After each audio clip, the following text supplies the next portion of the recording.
Story 1. Chapter 1. Blood on the Sand. The dawn had passed, and as the new day took hold, its sunlight illuminated the majestic crowns of the giant trees.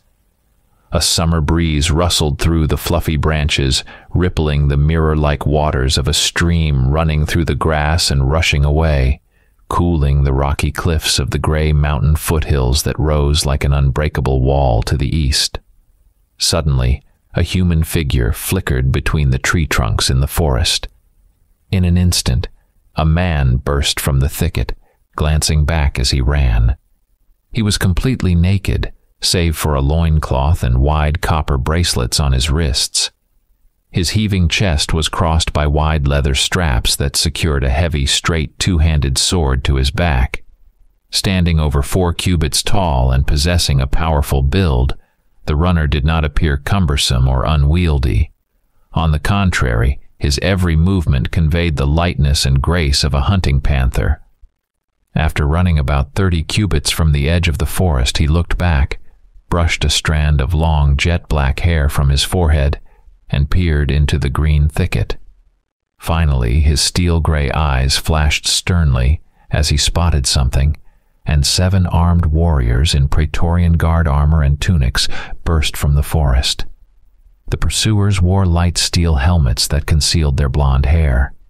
Seeing the fugitive, the Praetorians shouted joyfully and spread out in a semicircle, gradually closing ranks. Even if the man felt trapped, he showed no sign of it. With a vicious grin, he drew the sword from his back, preparing to sell his life dearly. He knew his opponents were no cowards either.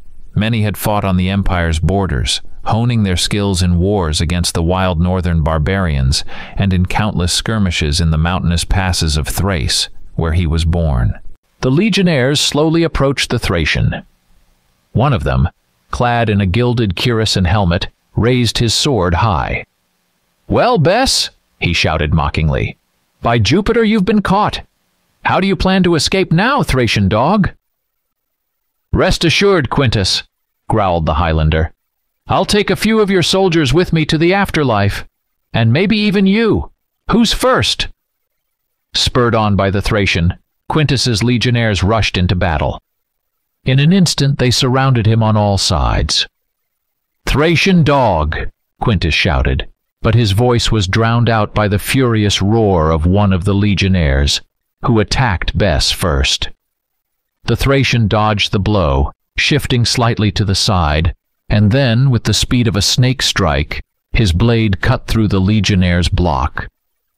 The sharp, two-handed sword sliced upward from the Praetorian's groin, and with a scream of pain and horror, the warrior fell to the grass, soaking it with his blood. Leaping back from the flashing blade, Bess swung mid-air and slashed downward. Bone, flesh, and blood blended into a single bloody mass. The severed head of the legionnaire soared into the air, silencing his scream. Bess, meanwhile, did not stand still. Like a whirlwind, he darted among the attackers, sowing confusion and fear in their ranks. An arm raised above a head, clutching a sword, but it did not have time to descend. A flash of the silver blade, and severed at the elbow, it fell to the ground. The legionnaire, face pale, clutching the stump to his chest, collapsed to his knees, trying to stem the flow of blood gushing from the wound.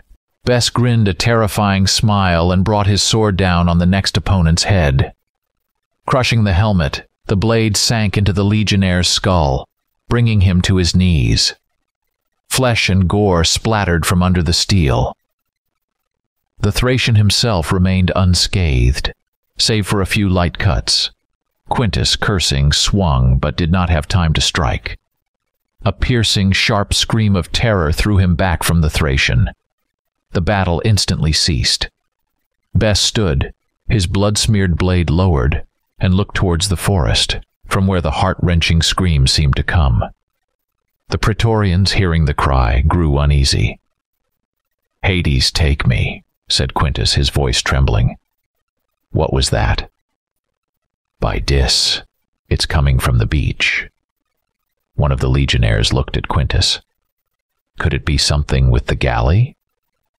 Suddenly, a shadow covered them from above, but before they could raise their eyes to the sky to see the figure casting it, another scream echoed, and a blood-soaked human body crashed down on them. "Mark!" exclaimed Quintus, rushing to the body lying on the ground. The Thracian, intrigued by the unusual events, approached closer. Despite the fall from a great height, the unfortunate man was still alive. He breathed heavily and raspily, his chest crushed so that bloodied ribs protruded. For a moment his gaze became lucid, and he saw Quintus bending over him. "Quintus," he rasped, spitting blood, "get out of here. If you want to live this island of demons cursed by the gods, run, for the curse will get you too." With these words, he died. The blood drained from his face. A spasm ran through his body, and Mark lay still forever. Quintus rose from his knees, and his blue eyes burned with vengeful fire. "By Jupiter, someone will pay for his death," he swore, placing his hand on the hilt of his sword. Bess looked at the corpse. The Thracian had been in many battles, each more bloodthirsty than the last, but never in his life had he seen such horrific wounds as those on Mark. The chest was horribly mangled, arms and legs twisted at unnatural angles. It was impossible to believe that the creature lying before the Highlander had ever been human. "Thracian," Quintus's voice suddenly rang out, and Bess raised his head. "For your crimes against my people, you deserve death," so said Caesar. Quintus paused, weighing his words, then continued. "Mark was my blood brother, and saved me from death many times.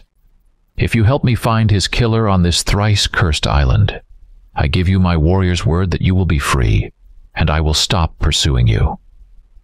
Do you agree?" Bess nodded silently and shook the outstretched hand, accepting the agreement. Suddenly the sound of battle and clashing blades came from the forest. Two tall men, desperately fighting off a horde of short, dark-skinned warriors dressed in colorful feathers, burst into the clearing. "By Mars, it's Vitus and Brutus," exclaimed one of the legionnaires. "And they're alive."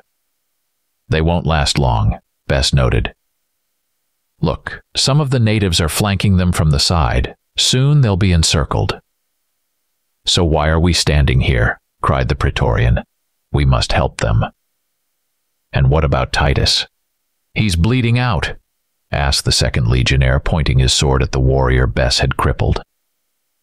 Titus no longer moaned, but sat on the ground, whimpering quietly, clutching the stump to his chest, eyes rolling back.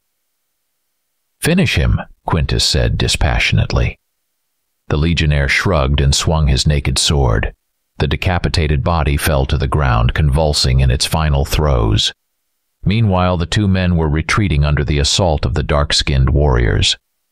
Their path to the lake was strewn with the corpses of natives, but the enemy outnumbered them 10-1, and fatigue was setting in. Suddenly, Bess and 3 Romans charged into the throng of enemies. The Thracian excelled at annihilating the natives, wielding his sword with astonishing dexterity. His gray eyes flared with a demonic fire as an enemy fell under his blade. The Thracian was constantly in motion, presenting only a blurred shadow to his foes. His sword strokes invariably found their mark, striking down enemies left and right. Superstitious fear gripped the natives. In panic they fled, leaving their wounded and dead on the battlefield. In an instant, it was over. The entire clearing within 100 cubits was strewn with native corpses. Only then did Bess allow himself to catch his breath. He lowered his sword and leaned on it wearily, searching for his allies with his eyes. They were approaching him, surveying the clearing and looking at their handiwork. "You fought well, Thracian," Quintus said, approaching him. "If I were Caesar, I'd take you into my personal guard." "Yeah," Vitus, whom Bess knew from old times, sneered. "And you'd wake up in the morning to find your throat slit from ear to ear."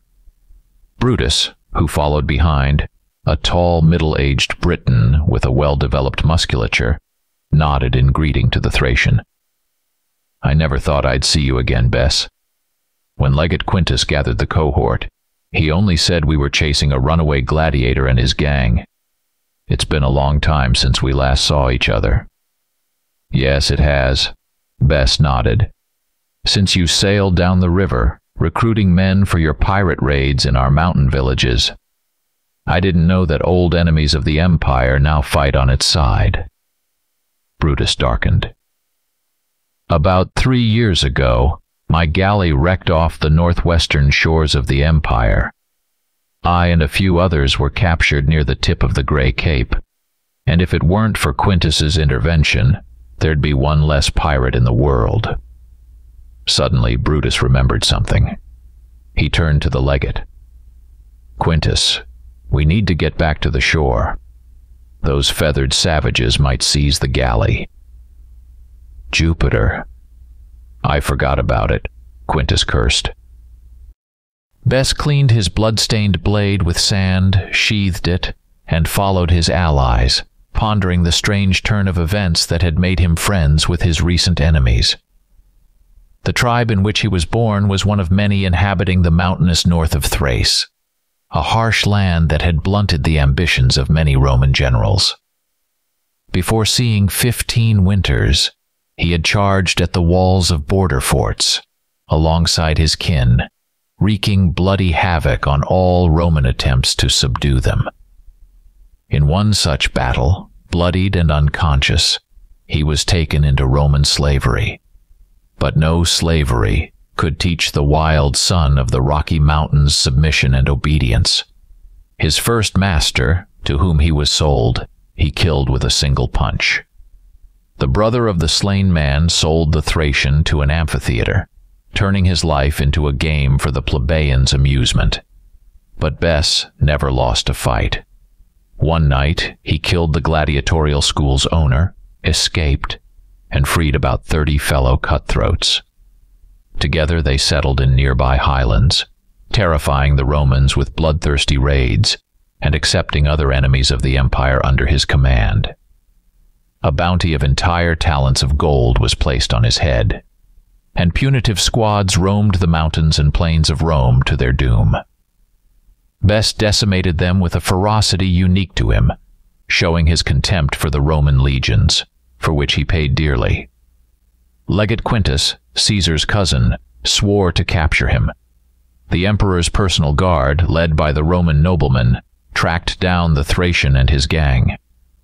Late at night, when Bess and his men camped by the hills of Illyria, Quintus attacked. Initially in the panic, the gladiators fell like flies. But soon, Bess managed to reorganize his fighters and put up a worthy defense against the legionnaires. A titanic battle ensued on the Illyrian hills, with heavy losses on both sides. Bess tore through the legionnaire ranks, using all the skills he'd acquired in arena battles. But what could a handful of brave men do against 200 of Caesar's personal guard? The Romans had the advantage of numbers, and although the gladiators fought like demons for their lives, the legionnaires slowly and inevitably prevailed. However, victory came at a great cost, as they paid dearly for every inch of ground. Bess's pursuit was long and relentless, and the Praetorians poured all their accumulated rage from months of the campaign into them. The slaughter was long, fierce, and bloody. Under the enemy's pressure, the gladiators began to retreat, losing men. Blood flowed like a river, and by the shore only a handful of fighters remained with Bess, many of whom were wounded and barely standing from exhaustion. Somewhere on the northern shore of the Aegean Sea, the gladiators got lucky. They found a large fishing boat in the reeds. They immediately set sail. But a Roman war galley commanded by Quintus caught up with them to the south. For the first time, Bess faced someone as stubborn and determined as himself. The Thracian realized that if he didn't kill Quintus, the Roman would pursue him forever. As soon as the fragile fishing boat touched the side of the Roman galley, Bess leaped forward. A handful of fighters followed him, and a bloody battle unfolded on Quintus's ship. The narrow passages along the hold played to their advantage. The Praetorians could attack only 2 at a time. The skirmish was brief but bloody. The clanging of swords and the groans of the dying still echoed in Bess's mind. Soon, he was the last one standing amidst the enemy. But Zalmoxis, the formidable deity of the Thracians, gave him another chance for salvation. Beyond the galley's side, he unexpectedly saw the gentle slope of an island's shoreline not far away. The Thracian slashed down, splitting the skull of a particularly eager legionnaire, turned, and with his hands above his head and the sword on his back, dove into the water and swam. Thus, he ended up on this island. The forest abruptly ended, and they emerged onto a large sandy beach. But the galley had vanished as if it had sunk into the water.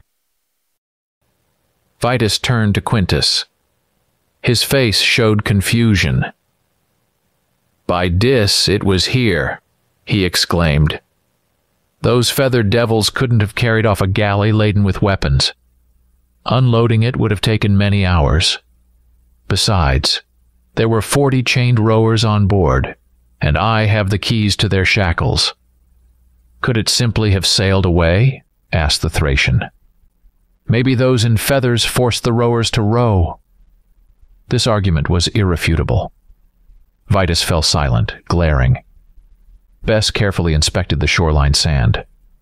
However, he found no footprints. The Thracian looked at Quintus. "I'm curious about the ship," Quintus said.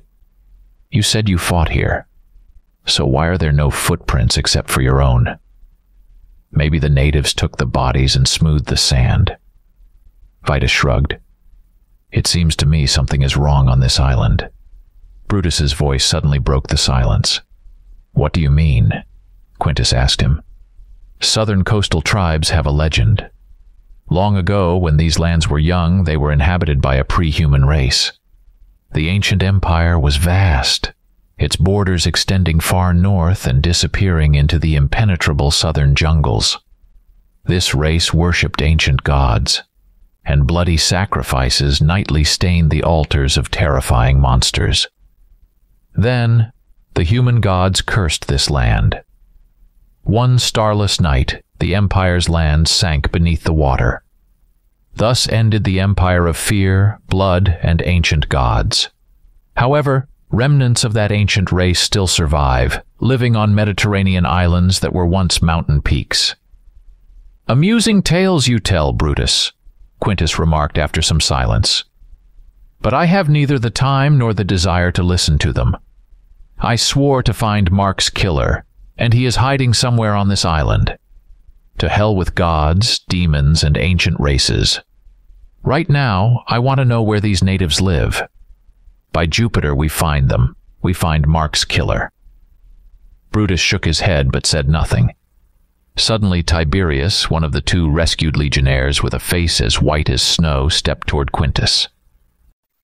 "Demons or gods, we need to get out of here as soon as possible.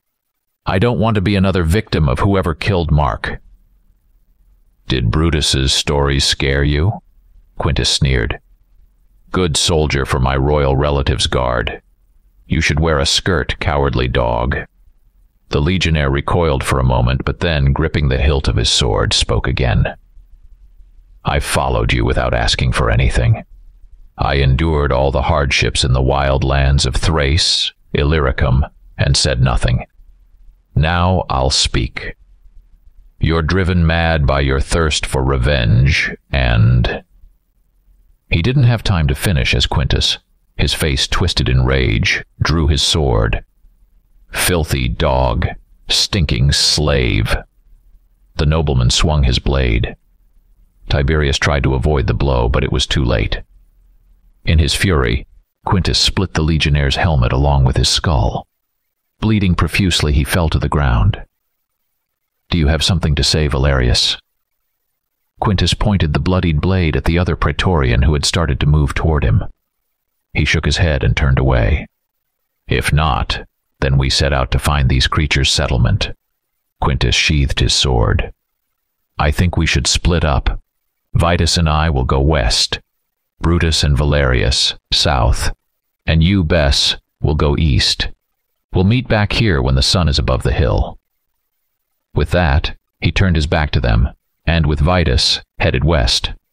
Brutus shook his head, nodded at Bess, and tapping Valerius on the shoulder, walked with him toward the forest. The Thracian hesitated. He had known the Briton for a long time, and his stories did not seem like childish bedtime tales. Brutus had seen too much to scare seasoned warriors with foolish legends. However, after some thought, he decided not to burden his mind and walked along the shore to the east. Chapter 2. Swords, Fangs, and Spears. The shoreline gradually rose upward, turning into a mountain path that wound around the slope of a cliff, descending steeply. The Thracian moved forward with a quick yet cautious stride, his hand resting on the hilt of his sword. The silence around him seemed deceptive and unsettling. Below, beneath the cliff, the sea roared like an enraged beast. Bess frowned. Everything was going too smoothly and calmly. The Thracian walked swiftly, but still managed to survey the surroundings. To his right, there were thick, impassable thickets of grass, as tall as a man. The barbarian felt that an attack would likely come from there. Suddenly, Bess sensed danger. Ahead, the path turned around the slope. Cautiously, he inspected the corner, but saw nothing. However, he suddenly caught the scent of fur, and almost immediately, a lithe feline body leaped at him from the thickets. The Thracian jumped back along the path, dodging the razor-sharp claws of the predator. There was an angry growl as the beast realized its prey had slipped away.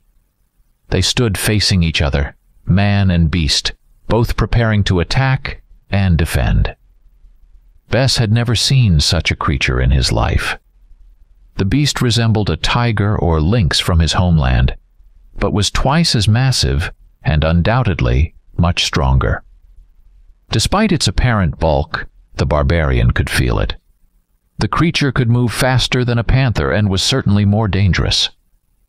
From its saliva-dripping jaws protruded long, dagger-like fangs. The barbarian understood that before he could draw his sword, the beast would tear him to shreds. He could only rely on his agility and wits. The Thracian crouched and cautiously extended his hands forward. The saber-toothed beast, noticing the movement, growled and prepared to pounce. Bess waited, anticipating the beast's terrifying speed and knowing he couldn't count on victory. The creature sprang up, trying to catch the man off guard. Partially succeeding, its sharp claws grazed the unprotected chest of the Thracian, leaving bloody gashes. The force of the impact knocked Bess off balance, and grabbing the animal by the throat, he fell onto the rocky path. The beast snarled, tearing at the barbarian's body with its claws. Opening its terrible mouth, filled with sharp fangs, the saber-toothed tiger snarled furiously, trying to reach Bess's neck. The Thracian tightened his muscular grip on the creature's throat, understanding he had only one chance. The monstrous jaws inched closer, the beast's strength truly terrifying. Struggling to free himself, Bess pinned the creature beneath him. His muscles bulged like steel cables under his skin from the inhuman exertion. Grasping the beast's scruff, the Thracian growled and sank his teeth into the creature's throat, seemingly ignoring the tiger's claws savaging his body. He tasted blood on his lips. Suddenly, something snapped under Bess's hands, and the beast's claws scrabbled at the ground in agony. Exhausted, Bess flung the dying body aside and staggered to his feet. Blood oozed from the numerous wounds left by the beast's claws and fangs. His head spun, but the barbarian had endured an ordeal that would have cost others their lives. Still trembling from the tension, Bess noticed a figure dart past the corner. Growling with rage, he gave chase. Rounding the cliff, he saw a native girl, desperately fleeing up the path. With 2 strides, Bess caught up to her and struck her down with a punch. His eyes gleaming with fury, the barbarian drew his sword, raised it over the figure sprawled on the ground, and suddenly recoiled. The native turned out to be a girl, with long black hair like the Thracians and brown eyes that looked at him fearfully. She was about to scream. Bess quickly covered her mouth with his hand and pressed a finger to his lips, urging silence. She nodded, her frightened gaze never leaving him, and the Thracian cautiously removed his hand. "Who are you?"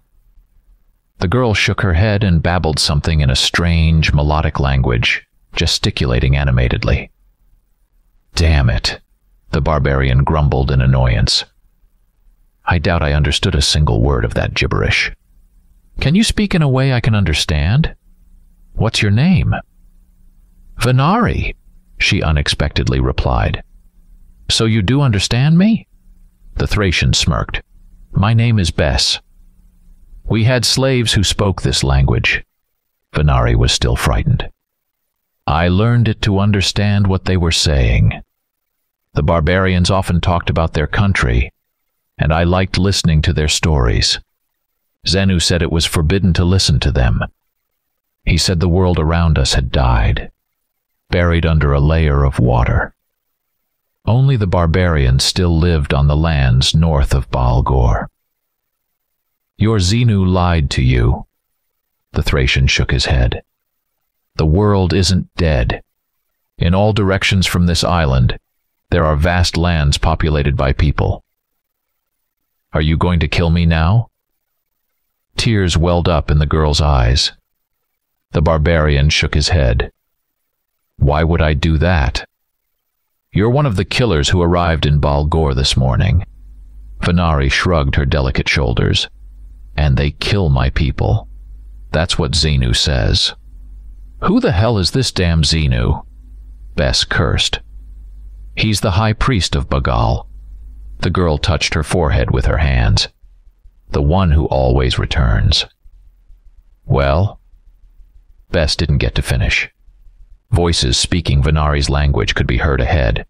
The girl became agitated. "They must be looking for me. Zenu sent the warriors. If they see us together, we'll both die." The voices were getting closer.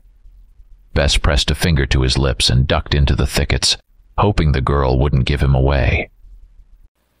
The procession that appeared from around the corner consisted of a dozen natives, led by an elderly man with hair as white as snow, dressed in a pristine robe, holding a staff. Venari rose to meet them. The old man stopped beside the girl and asked her something. She gestured vaguely and shrugged. Shaking his head, the elder motioned for her to follow him. As soon as the natives disappeared around the bend, Bess emerged from the thickets and followed. Far ahead, he could see the backs of the natives. They quickly ascended the path into the mountains. Trying not to fall behind, the Thracian quickened his pace. He didn't have to walk for long. About 20 stadia from where he had killed the saber-toothed tiger, the path ended in a rocky wall. The natives stopped, and the old man, pushing aside the branches of an olive tree, stepped into a dark opening. Bess waited until the last native disappeared into the passage and followed them. Darkness enveloped him momentarily, but the barbarian was undeterred. Far from here, in the mountains of Thrace, he had wandered through dark caves as a child, so the darkness didn't frighten him. Without hesitation, he made his way through the corridor, trying not to lose sight of the last dark silhouette. It seemed the natives could see in the dark as well as Bess. At least they didn't light any fires and moved quickly through the corridor. After some time of continuous wandering, Bess noticed a steadily increasing spot of bright light ahead. With each step, it came closer, and soon it became clear that it was an arched passage into a large cave. As the natives began to disappear one by one into the opening, the barbarian saw one of them, holding a spear, standing guard at the entrance. Cursing, Bess turned into a side passage and hid. Killing the guard was pointless. Before the Thracian could reach him, he would alert the entire underground. There was only one option: to wait for a favorable moment to sneak into the cave. But first, he needed to warn Quintus and the legionaries. Quintus cast another glance to the east and, shaking his head, turned to Brutus. "Damn that Thracian. He's taking too long. Don't you think he's just run off?" "No." The Briton shook his head. "He'll come. Bess keeps his word. He's probably found the trail." "I hope you're right, Brutus. Otherwise—" "He's right." Quintus suddenly heard the Thracian's voice. The Roman flinched. "I've found the trail." Bess was descending the hill along the path. "Where have you been?" Quintus's voice broke. The Thracian remained silent, but noted the madness in the Roman's eyes. It seemed that in his thirst for revenge, the legate had completely lost his mind. "Up in the mountains I found a girl from these natives." Bess addressed Brutus more than the Roman. "Following her, I found their settlement.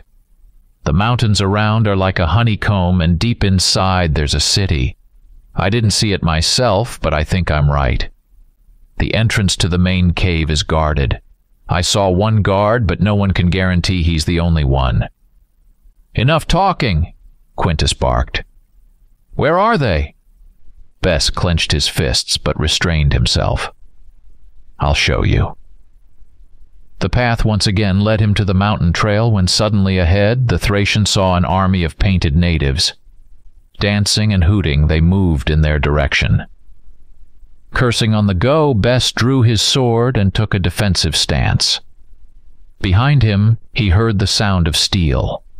Roman soldiers were preparing for battle. The Thracian glanced around. The narrow strip of the trail didn't allow for full deployment. Nevertheless, the barbarian gripped the sword's hilt tighter, ready to sell his life dearly. The natives paused for a moment, then surged forward like a wave. Everything mixed into a single melee.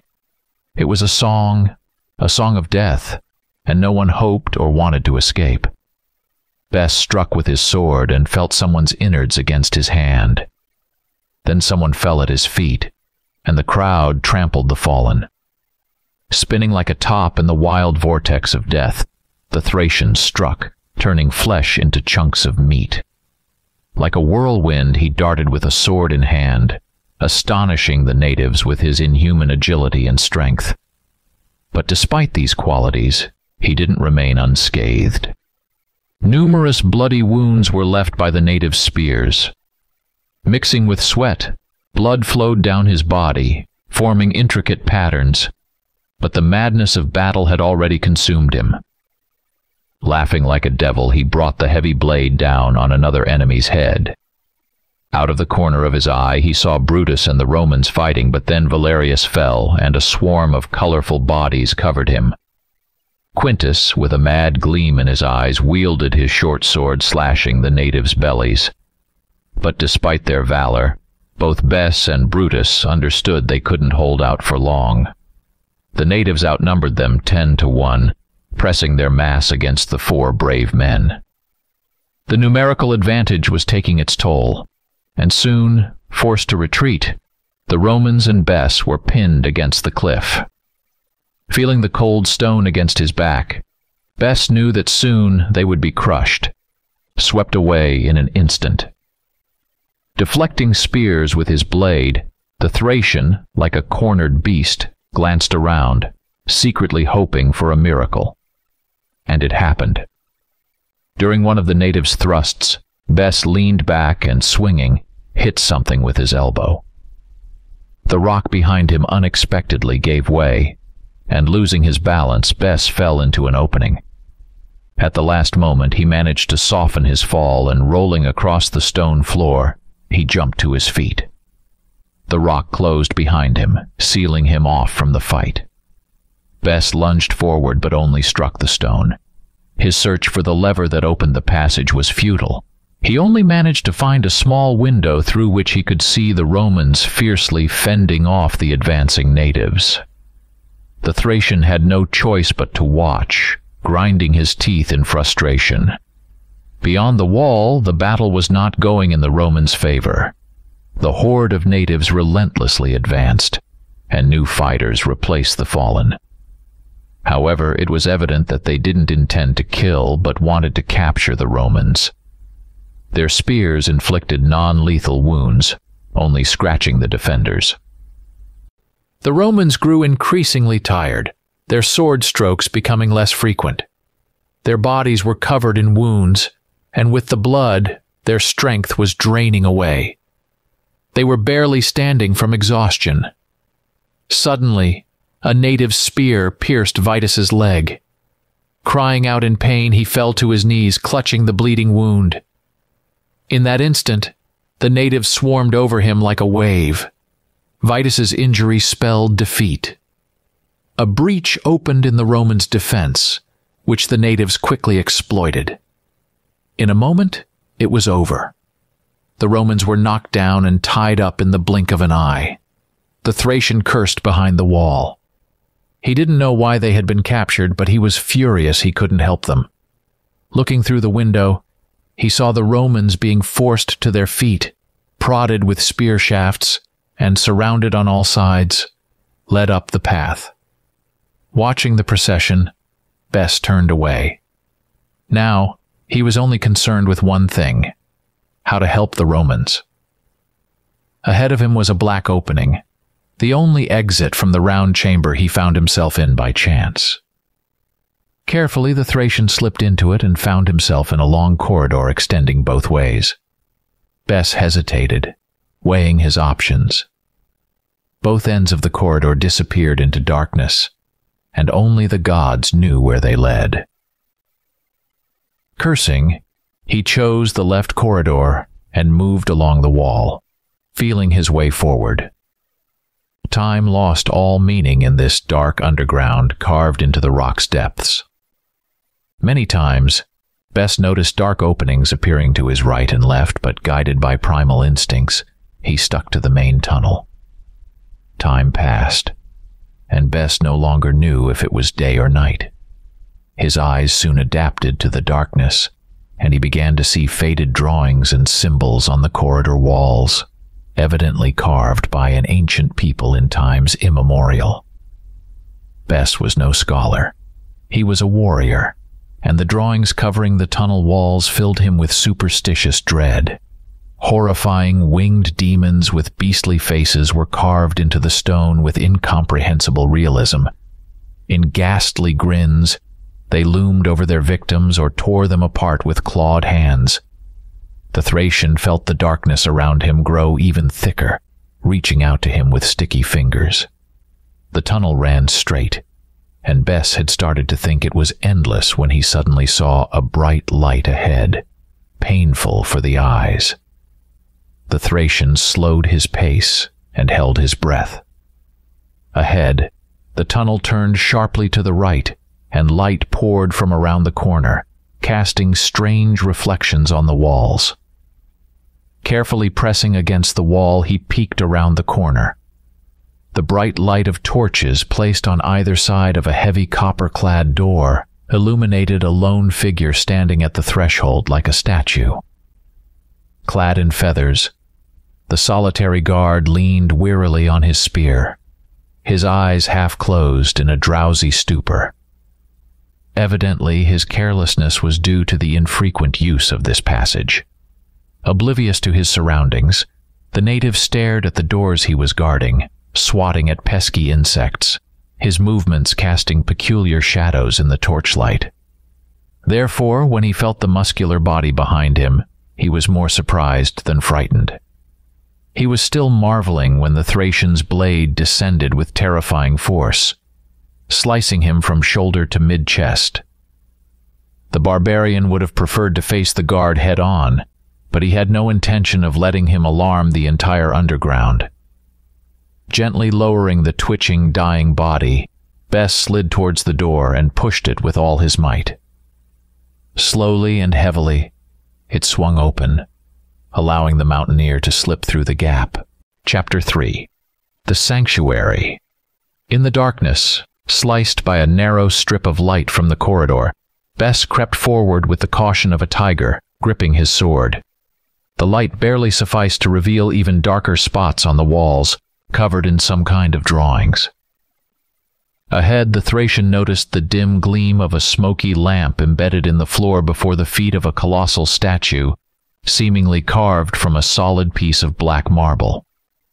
Behind the statue, Bess saw the dark shapes of outspread wings. A chill ran down the Thracian's spine. His primal instincts sensed a threat emanating from the motionless stone. What sculptor had so vividly conveyed the image of a creature poised for flight? Could art be so realistic? Or... A primordial fear gripped Bess's soul, the same fear that had driven his distant ancestors across the northern cliffs, fleeing from the terrible predators of the ancient world. Covered in cold sweat, the mountaineer stared at the gigantic figure on the pedestal, frozen in mid-flight. Cautiously, as if spellbound, the barbarian touched the statue with his palm. He immediately recoiled in fear. Contrary to his expectation, the stone was not cold. It seemed to radiate a very human warmth. Curiosity once again overcame fear, and Bess placed his hands into the open palms of the statue. Instantly, it felt as if a bright flash exploded before his eyes. Images and scenes, shrouded in the aura of antiquity and covered in the dust of ages, flickered in his mind. These fragments overshadowed the present, becoming clearer and more distinct. The Thracian felt as though he was soaring over vast, endless lands. Huge, untouched tracts of land and pastures stretched from north to south and from west to east, to the very horizon. In the north, near an immense green sea of forests, stood a vast white stone city, astonishing in its splendor and beauty, with its sky-reaching towers and mighty ziggurats. In the city's center, on a high hill encircled by a chain of crenellated walls with arrow slits, rose a castle of strange design. Bess had never seen such magnificence. The Roman palaces of patricians would pale in comparison to this castle. Elegant colonnades and staircases, seeming to ascend to the very abode of the gods, encircled the building on all sides. The palace walls, inlaid with transparent stones and platinum, could not be matched even by the chambers of the richest Roman, Caesar himself. Bess's gaze, and it seemed to him he himself, descended to the city's cool alleys lined with fountains in lush gardens. Suddenly, everything changed sharply, and the barbarian felt the scene slipping away, giving way to a completely different one. High in the incomprehensible sky, winged giants on black wings soared like demons. They swept through the sunlit sky like a typhoon, and like thunder in a clear day, burst into the white stone city. Their powerful bodies, seemingly carved from a single piece of black marble, flashed among the houses and alleys, apparently searching for the city's defenders. And the defenders soon appeared. Similar giants, but with snow-white wings, flew out of the huge palace and attacked the invaders. Bess became the sole witness to the fierce battle that erupted in the skies. The white-winged beings died like flies under the heavy blades of the black giants. The invaders were much more numerous and far stronger. Bess ground his teeth in impotent rage. The scene changed again, and the barbarian saw large crowds of slaves dying on dark altars, drenched in something red, with a black figure standing beside them, wings folded behind. Image after image shifted, and before the Thracian appeared a roaring sea, its waters engulfing vast lands.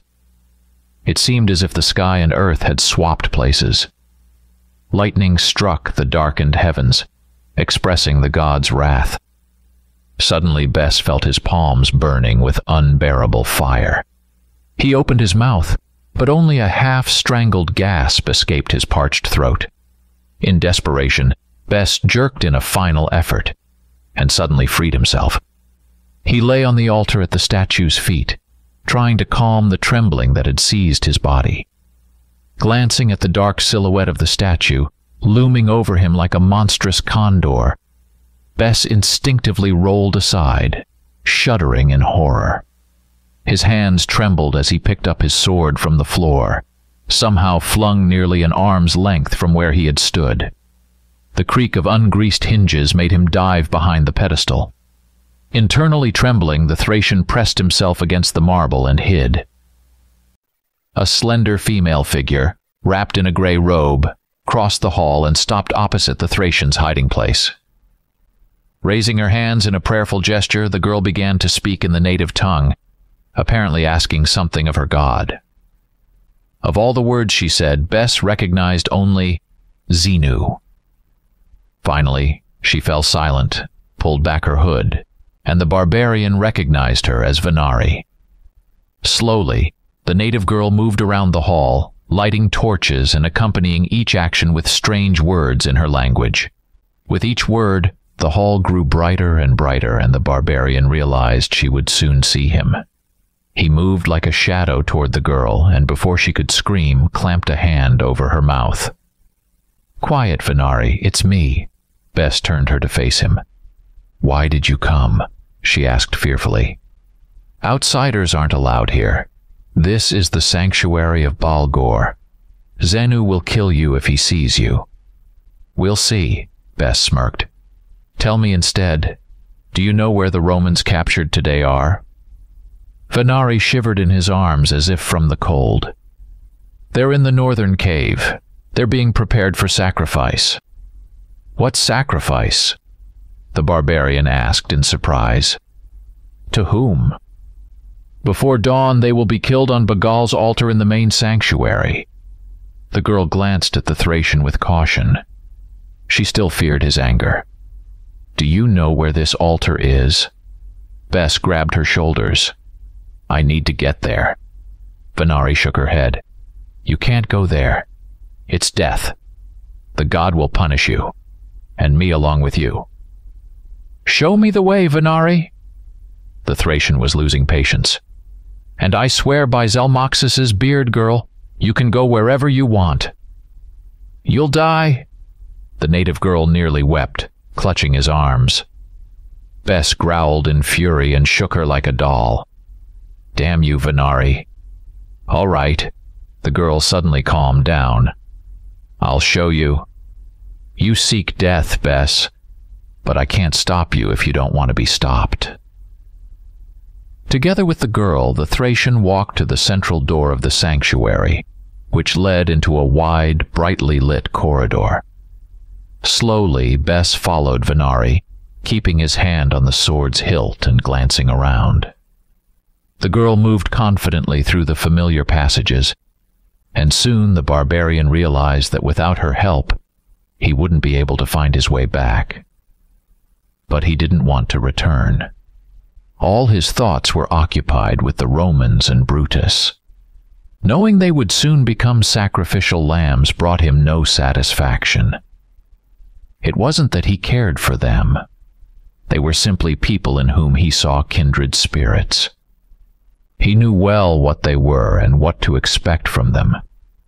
But these islanders with their unknown gods were foreign and incomprehensible to him. Finally, the corridors and turns led Venari and her mighty companion to a huge door clad in copper and iron, covered with incomprehensible hieroglyphs and tiles. The girl stopped, and turning to Bes, nodded at the door. "This door leads to Bagal's temple. You'll find what you seek there. This door is rarely used, so you won't encounter anyone on your way to the sanctuary. I can't go further with you. Bagal is cruel to women. He doesn't allow them into the temple, so you'll go on alone." Bes took her hand. "Thank you, Venari. Zelmoxis bears witness. I couldn't have found the way without you." Don't thank me for what you'll later curse." Venari smiled bitterly. "When you die, Venari will weep for you." With these words she turned and quickly walked away as if afraid to look back. The Thracian watched her go. A storm of thoughts raged within him, but he pushed them aside, focusing entirely on the desire to free the Romans. He leaned against the massive door with his shoulder, and with the caution of a hunting panther, entered the dimly lit hall. When the door quietly closed behind him, Bess slid like a gray shadow among the ancient bas-reliefs and high columns covered in tiles. The primitive instinct of the barbarian sharpened within the Thracian. He felt the ancient sorcery permeating this place, sensed with his skin the strange magic that had arisen at the dawn of time. Unusual statues, crowned with grinning skulls and seemingly mocking him, flashed by. Bess shuddered.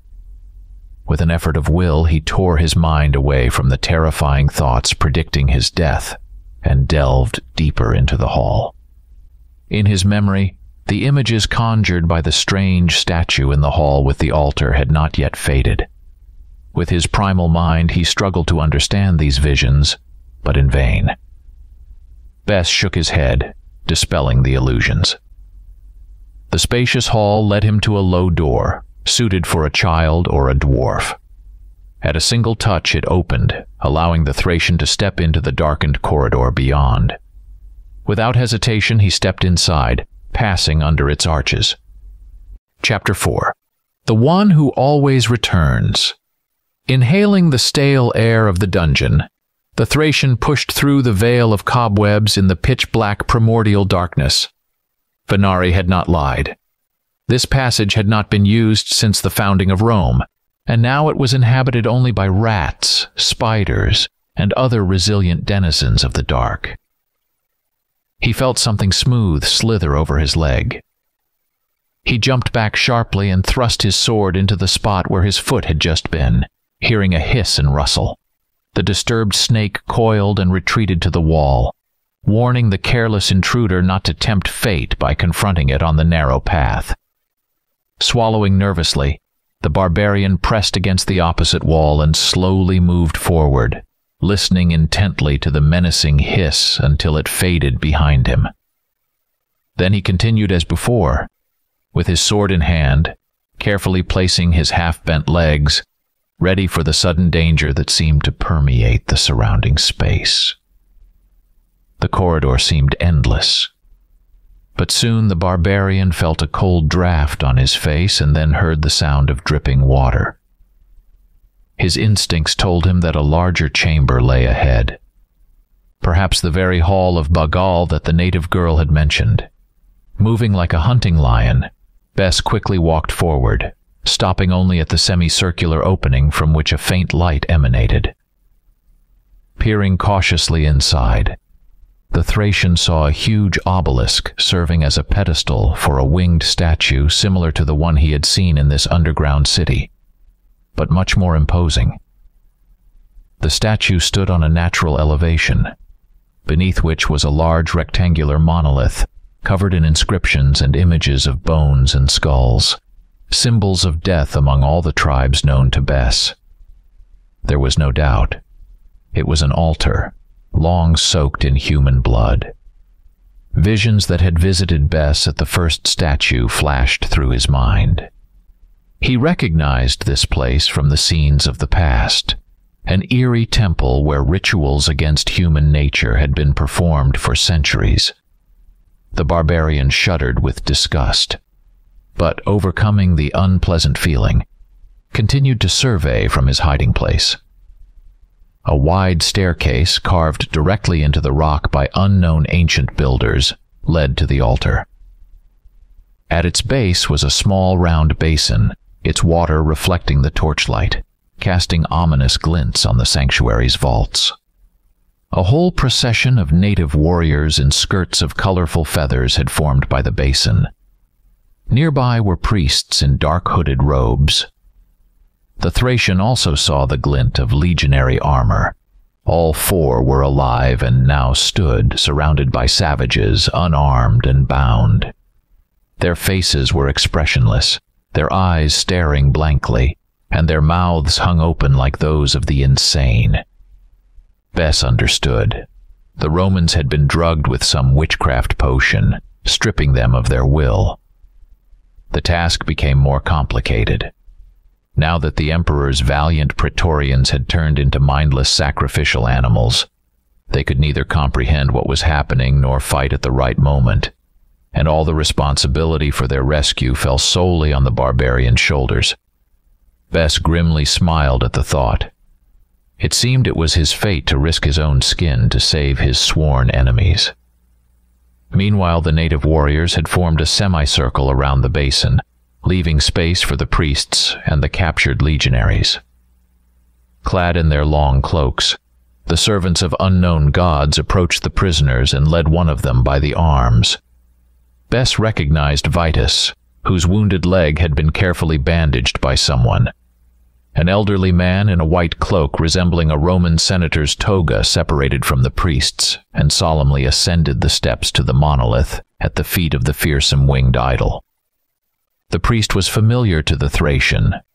Zenu, as Venari had called him, gave a signal to his subordinates, and they led the docile, uncomprehending legionary to the foot of the giant statue, untied his hands, and laid him on the altar before the elder. Leaning on his staff, the gray-haired priest extended his right hand over him and began to chant words that bore no resemblance to the melodic bird-like language in which the savages communicated among themselves. Moreover, these words did not resemble any other known language to the Thracian, and, in this, the barbarian would swear in unison with the elder. A rising, enveloping horror, an inhuman voice echoed. The incantation resonated under the underground vaults with a threatening, predatory growl, as if carried by a distant echo from the unfathomable depths of time, or from the very bowels of Hades. The gray-haired priest raised his staff, and Bess saw the silver glint of the tip. The seemingly harmless stick turned out to be a ritual spear, poised to pierce the Roman's heart. Without hesitation, the Thracian left his hiding place behind the winged idol, ran to Zenu, and before the priest could lower his spear or turn, Bess turned him around and impaled him on his sword like a fish on a spit. With wide-open eyes, the gray-haired priest gasped a few words in an ancient, forgotten language at Bess, then went limp, dropping the spear from his hands, and hung lifelessly on the Thracian's sword. Without waiting for anyone to react, Bess pulled the sword from the body, kicked Vitus off the altar so that he tumbled down the steps. A grave-like silence hung in the hall. Only the blood of the slain priest dripped thickly from the blade onto the ancient monolith. "Well, now's the time to sell my skin dearly," the Thracian said to no one in particular, raising his sword. Fierce battles with iron legions and fights in the amphitheater arenas had taught him to face the enemy without trembling. But the savages, on the contrary, hesitated to attack. They still remembered too well this huge foreign warrior, who, like a living lightning, had taken the lives of many of their comrades, and they had not yet recovered from the shock of Zenu's sudden death at the hands of the same warrior. But the hesitation lasted only a moment. The natives soon regrouped, screamed wildly, and bristling with spears, ran up the steps. "We'll stick together, Thracian," Bess suddenly heard Latin words, "and try to break through to our men." It was Vitus, who had come to his senses, grabbed the priest's spear, and stood next to the barbarian, ready to repel the attack of the native warriors. Bess only nodded in response. There was no time for more, and met the first native to reach them with an unstoppable sword strike, as inevitable as death itself. The man fell at the feet of his comrades with his face split in two, and the Thracian sword continued its own life, cutting spear tips aimed at the barbarian, slicing, piercing, and chopping enemy bodies. It joyfully rang every time it managed to drink human blood, as if the blood made it sharper, stronger, and more dangerous in battle. Behind Bess, the ritual spear held firmly by Praetorian Vitus repeatedly struck out, wounding the natives before retreating behind the massive figure of the barbarian. Both the freedom-loving Thracian and the legionary, utterly loyal to his emperor, now acted as one, fighting with the fury of the doomed, together descending the stone staircase step by step, repelling the attacks of the frenzied savages and relentlessly pushing them toward the basin. In the chaos of the battle, neither the natives nor the visitors from the outside world noticed the blood boiling on Bagal's sacrificial stone, the dark water in the basin swirling and bubbling, and the immense black shadows thickening under the vaults of the hall. Bess, just in time, Thracian. Brutus's voice suddenly rang out. I thought these devils had managed to deal with you too, and we would have to part with life today. I'm so glad I was wrong. As if to prove his joy, the Briton spread his mighty arms, and the thick vines binding them snapped like flimsy threads. It was evident that the native of misty Albion could have done this at any moment, but only with the Thracian's appearance did he begin to save his own skin. Priests nearby rushed at him, but Brutus scattered them like autumn leaves in the wind, adding bruises and broken bones in the process. Then he roughly shook Valerius and Quintus to rouse them from their stupor, and joined the fight against the dark-skinned warriors, attacking from the rear. Meanwhile, steam billowed over the basin. The black water boiled fiercely, spilling over the edge. The walls and vaults of the underground temple trembled, and shadows flitted around the hall. Everyone in the underground chamber froze, the outsiders in confusion, wondering what was happening, the natives in some sort of fanatical excitement. Bess, obeying instinct, turned and raised his head and gasped, "Zalmox." The statue of the monstrous creature on the pedestal came to life, and it was no trick of light and shadow. Spreading its wings, it flew down to the altar, bending over Zenu's bloodied corpse. Bagal, oh Bagal, echoed among the natives. Reverent awe and joyous ecstasy were evident on their faces. Heads bowed in reverence, some howled mournfully, others raised their hands to the sky, and a wild ritual dance began. Naked, dark-skinned bodies twisted and contorted into the most incredible poses. The movements were both terrifying and beautiful. In the wide-open eyes of these people burned unconditional devotion and worship of the monster. The unparalleled magical dance was dedicated to the bloodthirsty god Balgor, who had now taken on flesh. Seeing that Zenu was dead, the monster let out an ear-splitting roar, echoed by the cavernous hall. Then it turned its heavy gaze on the people. Its wings spread and flapped, raising a wind. It soared to the vault and hovered above the crowd. A voice resounded in Bess's head, penetrating to his very soul. "Listen to me, mortal. I am Bagal, the one who always returns. Thousands of years ago, my people and I arrived here from a world that has now forever closed its eyes in timelessness. Here on our journey, we encountered adversaries equal in strength, but we claimed the greatest kingdom on earth from them and ruled not as kings, but as gods. The humans who inhabited the vast lands began to worship us in numerous temples and sacrificed their finest sons and daughters to appease us. Human blood gave us strength and prolonged our lives, becoming the elixir of our immortality. This continued until the planet itself rose against my kin and buried the empire they had built under a layer of water. But the last temple of Balgor remained, and I am the sole ruler of what is left of the once great dominion. My loyal slaves over the years transformed from a civilized race into a tribe of naked savages, but they still worship me. Here, on a small patch of land amid endless waters, they continue to drench my altar with human blood, and I command them. No one dared to disturb the peace of this island until people in iron armor arrived on a ship laden with weapons, with a large number of rowers at the oars. Then my children called upon me, and I punished the intruders. The men in iron were torn apart like others offered to me in sacrifice. The ship, along with all its contents, was transported by ancient magic to a lagoon on the southern coast of my land.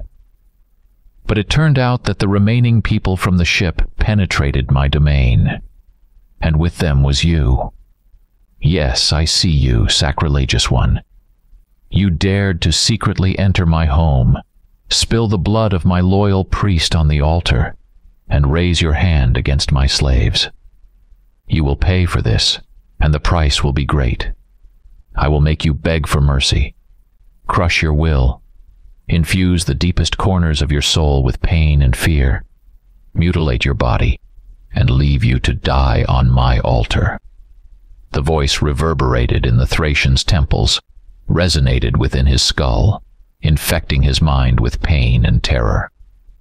But the warrior did not succumb to this madness, though the ordeal cost him tremendous effort. He turned his whole body toward the monster and replied, not with speech, but with thought, for he was certain the creature heard him just as he had heard it. "You'll have to try very hard, creature, to fulfill your threats," the warrior responded. "No beast or man has ever been happy to have fought Bess of Thrace. You are merely a chimera, a shadow, a ghost of long-forgotten eras. Only a pitiful, degenerate tribe with a slave mentality worships you, living in the small, confined world of this island. So come here and feel the strength of a free man on your skin." The blood god's face twisted into a grotesque grimace, baring sharp fangs. Enraged by the mortal's audacity, it lunged at the Thracian. Bess raised his sword to meet the monster, and an unequal battle ensued. An otherworldly creature against a mortal warrior.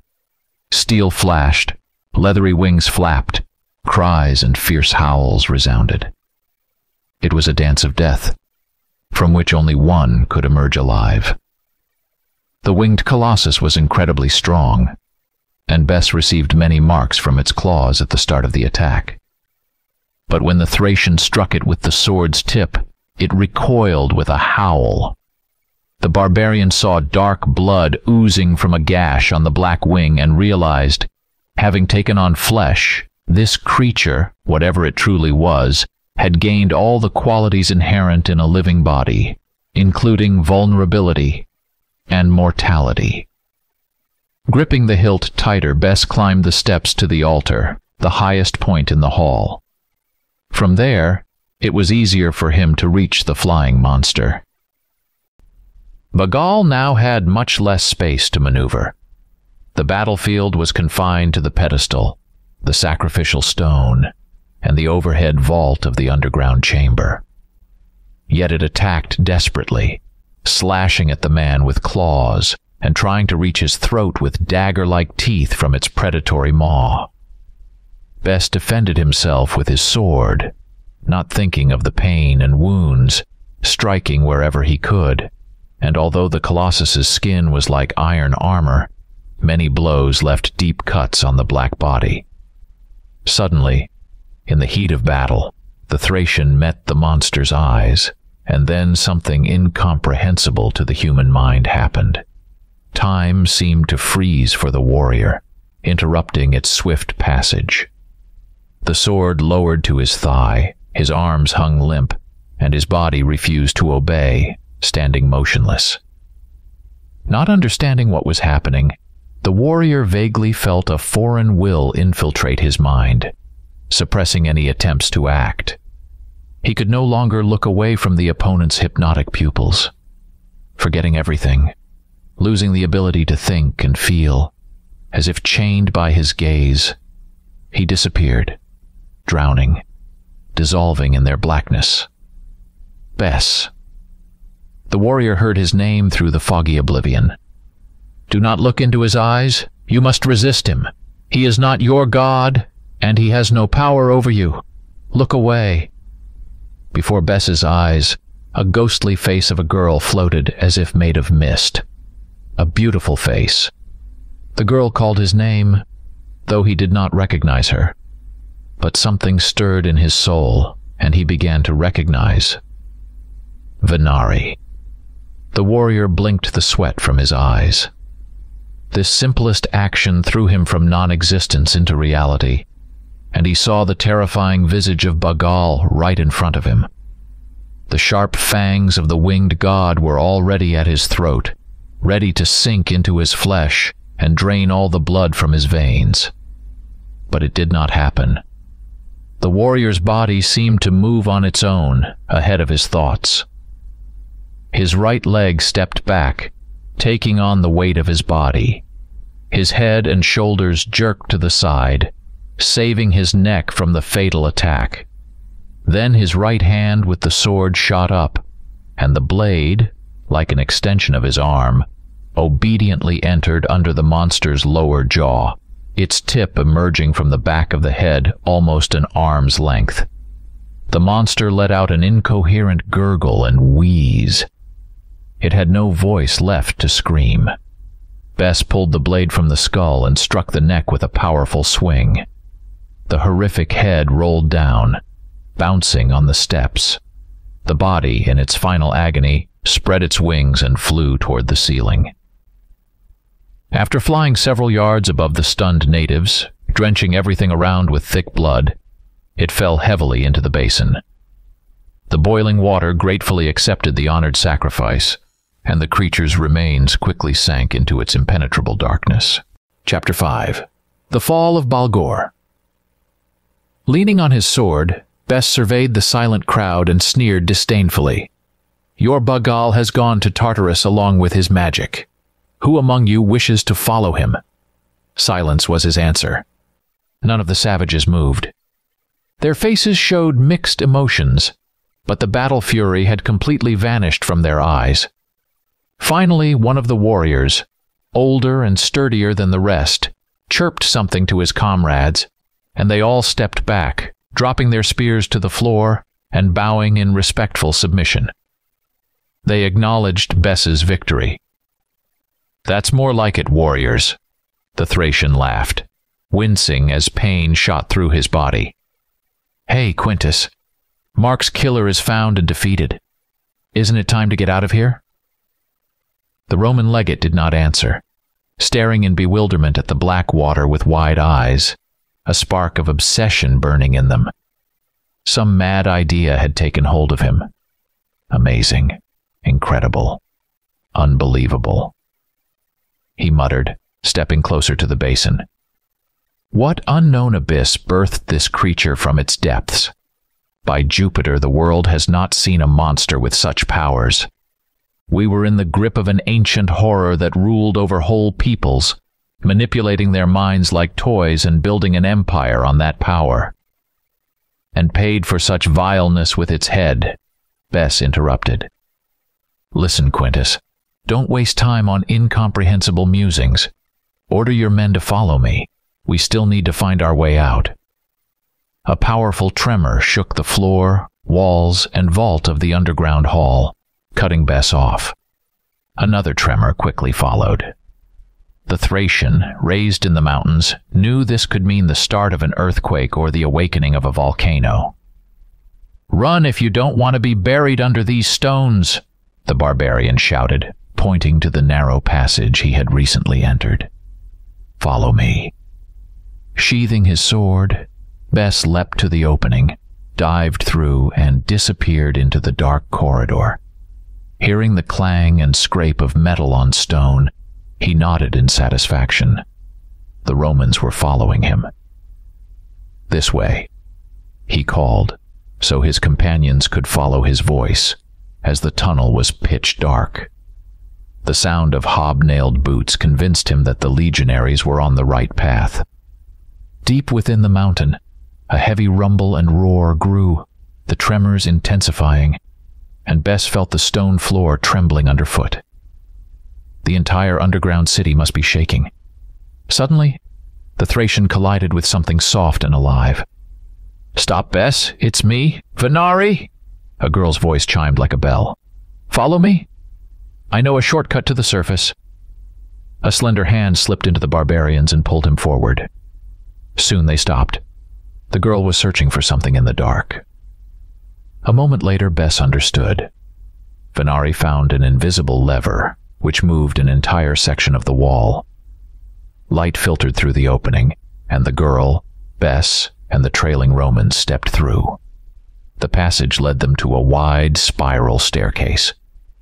2 torches burned on the wall, and the Thracian took one for himself, handing the other to Brutus to pass back to the rear guard. The climb was long, accompanied by continuous underground tremors. Rock falls were already rumbling below. Stone dust trickled from above. Breathing heavily, Bess quickened his pace, now pulling Venari along with the sound of Romans panting and footsteps behind him. Finally, after ascending another turn of the staircase, the fugitives reached a platform before a sheer rock face. Venari confidently approached the rock, effortlessly turned a specific stone, and a huge door slid aside. Golden sunlight streamed through the opening. The Romans laughed like children, overjoyed at their escape. They emerged from the cave at the grassy base of the cliff. The sun stood at its zenith.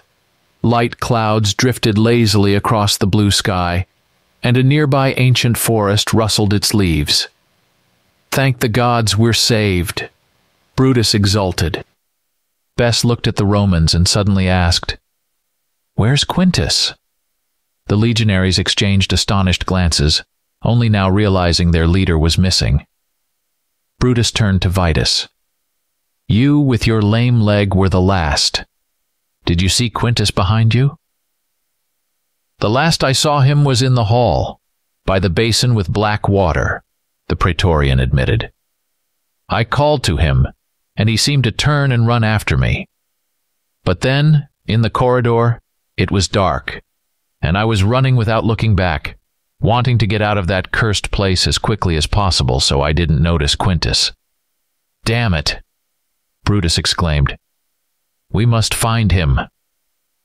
The Briton rushed back to the cave, but Bess grabbed his forearm. "Don't go there. You'll die for nothing," the Thracian said quietly. "When the gods shake the mountains, you must run as far from them as possible. Those who stay are their prey." Suddenly, a crash echoed from the cave, and a cloud of dust rose from its dark depths. "See, Brutus. That's a collapse. It's time for us to leave," Bess said. "To Pluto's backside." Brutus swore. "Losing a legate and a relative of Caesar himself. We can't return to Rome without him. The Emperor will tear us to pieces." "There's nothing I can do," Bess replied grimly. "It seems Quintus chose his fate, trying to find something in that hall. I saw the madness in his eyes, Brutus." "You're right. It seems he really lost his mind," the Briton agreed. "At first I thought it was from their cursed potion. I managed to fool the savages by discreetly spitting out the drink, and I saw the others turning into vegetables before my eyes. But then, when the idol was defeated, there was really something wrong with Quintus. Well, at least we're alive, thanks to you. And we have a ship. But where is it? And how do we get to it?" Bess turned to Venari. "Do you know how to get to the lagoon on the southern shore, girl?" he asked. "Yes, I will guide you." "Oh gods, how do you know where the galley is, Thracian?" Brutus asked, wide-eyed. "From the winged giant, friend," Bess grinned. "You won't believe it, but he spoke to me." "Then why didn't I hear him?" "He spoke inside me." The barbarian's eyes gleamed. He stood with the Romans, swaying from exhaustion, covered in bloody marks, dust, and sweat, and laughed. The Briton looked at the Thracian as if he were possessed, but then laughed too. "Well, if that bloody monster said so, we should believe him." Venari interrupted. "The way south will be long. If the foreigners want to find the ship before sunset, we must hurry." She's not as foolish as she seems, Brutus noted. Let's go. The warriors followed the girl into the forest, glancing back at the mountains. The highest peak was smoking. Huge boulders tumbled down the slopes. So fall the ancient empires, Bess coldly observed. They are all destined to disappear from the face of the earth sooner or later. It's their fate. Rome, too, is doomed to fall. Don't compare this dark world with Rome, the aristocrat Valerius retorted, offended. It's not the same at all. They worship monstrous gods and spill human blood on their altars. We bring culture, civilization, and the light of knowledge to the world. And you spill blood in arenas, forcing some to kill each other, others, to be fed to wild beasts, not in the name of gods, but merely for your own entertainment, the barbarian said darkly. No, Rome is doomed too. And know this, if I live, I will be there when it falls. If death finds me sooner, then my spirit will watch from the realm of the dead to see the empire's end. The young native girl showed the foreigners the way to the lagoon, where in the blazing sunset light, the missing Roman galley rocked on the waves. Look there, the barbarian cheerfully called to his companions. The cursed demon didn't lie. The galley is there. If the rowers are still alive, then by the gods we have a crew to sail the seas and engage in your favorite activity, Brutus. Tell me, where are the slaves chained to the oars from? From various lands, the Briton smiled. There are Gauls and Jews, Cimbri and Iberians, your Thracian brothers, and even a couple of Latins sent to the galleys for debts. But I'd particularly note 2 Carthaginians, descendants of the founders of Carthage. They have sailing in their blood, so I think we'll manage to get the ship to open sea. While the Briton spoke, they reached the shore.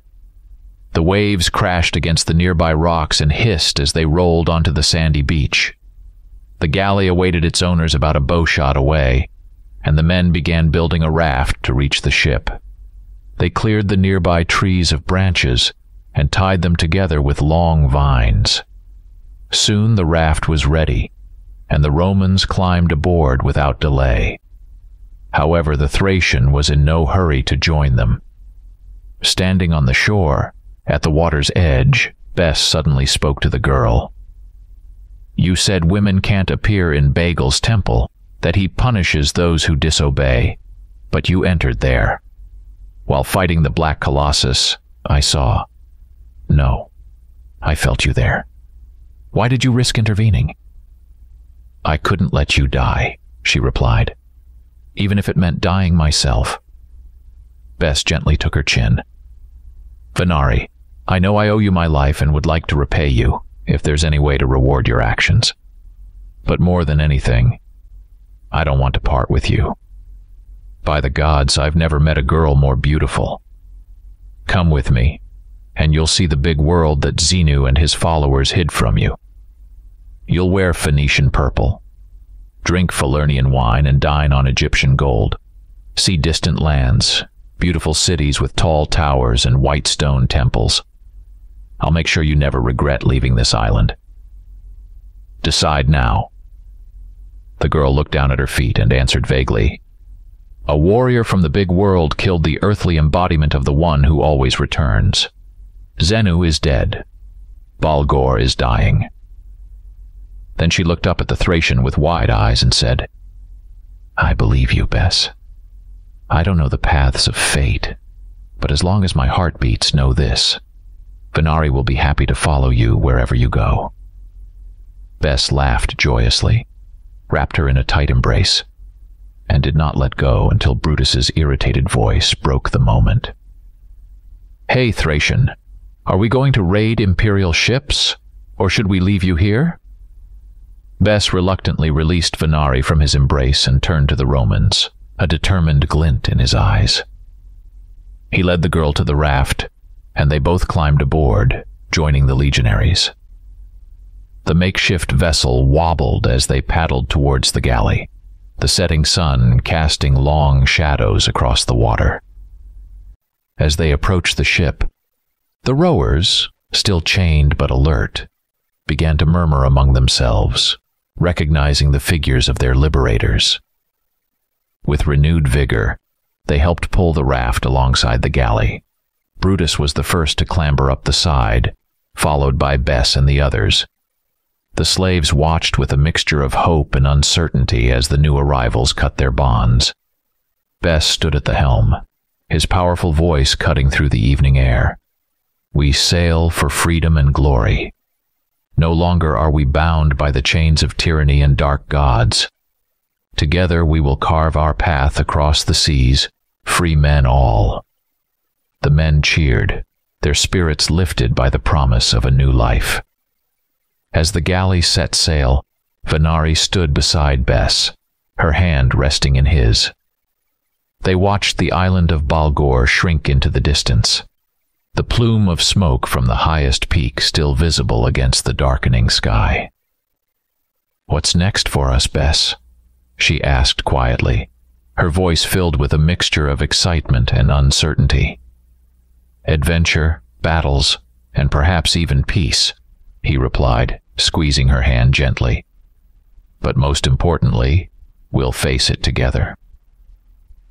As the stars began to twinkle in the sky, the galley sailed into the unknown, carrying with it the hope of a new beginning and the enduring spirit of those who dared to defy fate. Story 2. The blood procedure went on as scheduled, quietly and monotonously, as always. The donors sat in comfortable chairs, their fingers clasped, watching the crimson streams fill the plastic bags. The faint whisper of conversations dissolved into the soft hum of the equipment, when suddenly one of the donors, a young man, began to panic. His fingers trembled, and his eyes widened in fear. "I can't," he said in a strained voice, trying to stand up. Suddenly he jerked, pulling his arm away, and the needle came out, spraying blood onto the floor. Red drops scattered like tiny rubies on the white tiles. Panic spread through the room as the man continued to struggle. Dr. Renfield, a tall man with a cold gaze, and Nurse Sarah quickly rushed to him. Sarah spoke softly, trying to calm the donor, while the doctor, with professional composure, deftly reinserted the needle. But I noticed a strange gleam in his eyes, and when he thought no one was watching, he discreetly licked a drop of blood from his hand, with a smile so brief it could have been a trick of the light. Everything returned to normal, and the donors gradually calmed down. Renfield and Sarah continued their work, and I stayed behind to help with the cleanup. My colleagues began discussing the incident, trying to understand what had caused such a reaction in the donor. We were talking when Lucy, one of the senior nurses, entered the room. Her face was pale and her eyes shone with worry. "There's missing blood in the storage room," she said, trying to stay calm, but her voice betrayed her concern. We all froze, realizing the seriousness of her words. Concerned and anxious, we began speculating on what could have happened. We checked all the records but found no errors. Perhaps it was just a counting mistake, but it didn't sit well with us. Dr. Renfield said that the surveillance cameras hadn't shown anything either. The day ended with this unresolved tension, and I headed home, feeling a growing sense of unease. Walking through the alleys, I couldn't shake the feeling that someone was following me. A figure in a cloak flickered in the darkness. I quickened my pace, almost running the rest of the way home. At that moment, Lucy called. Her voice was agitated as she expressed her worries about the missing blood. Who could have stolen the blood? What kind of psycho would do that?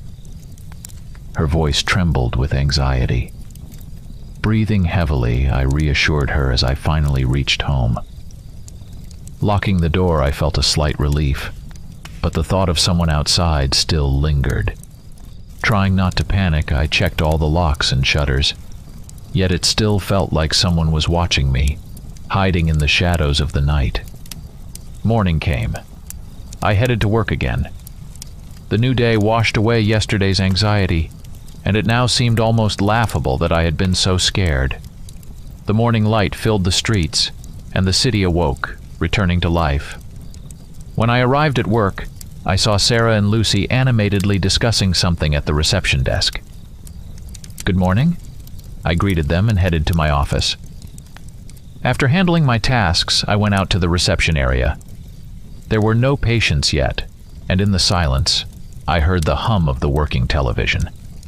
I yawned, glancing around, and caught sight of the news on the screen. The news was reporting missing persons. My attention was drawn to the photos. Several of the missing people looked familiar.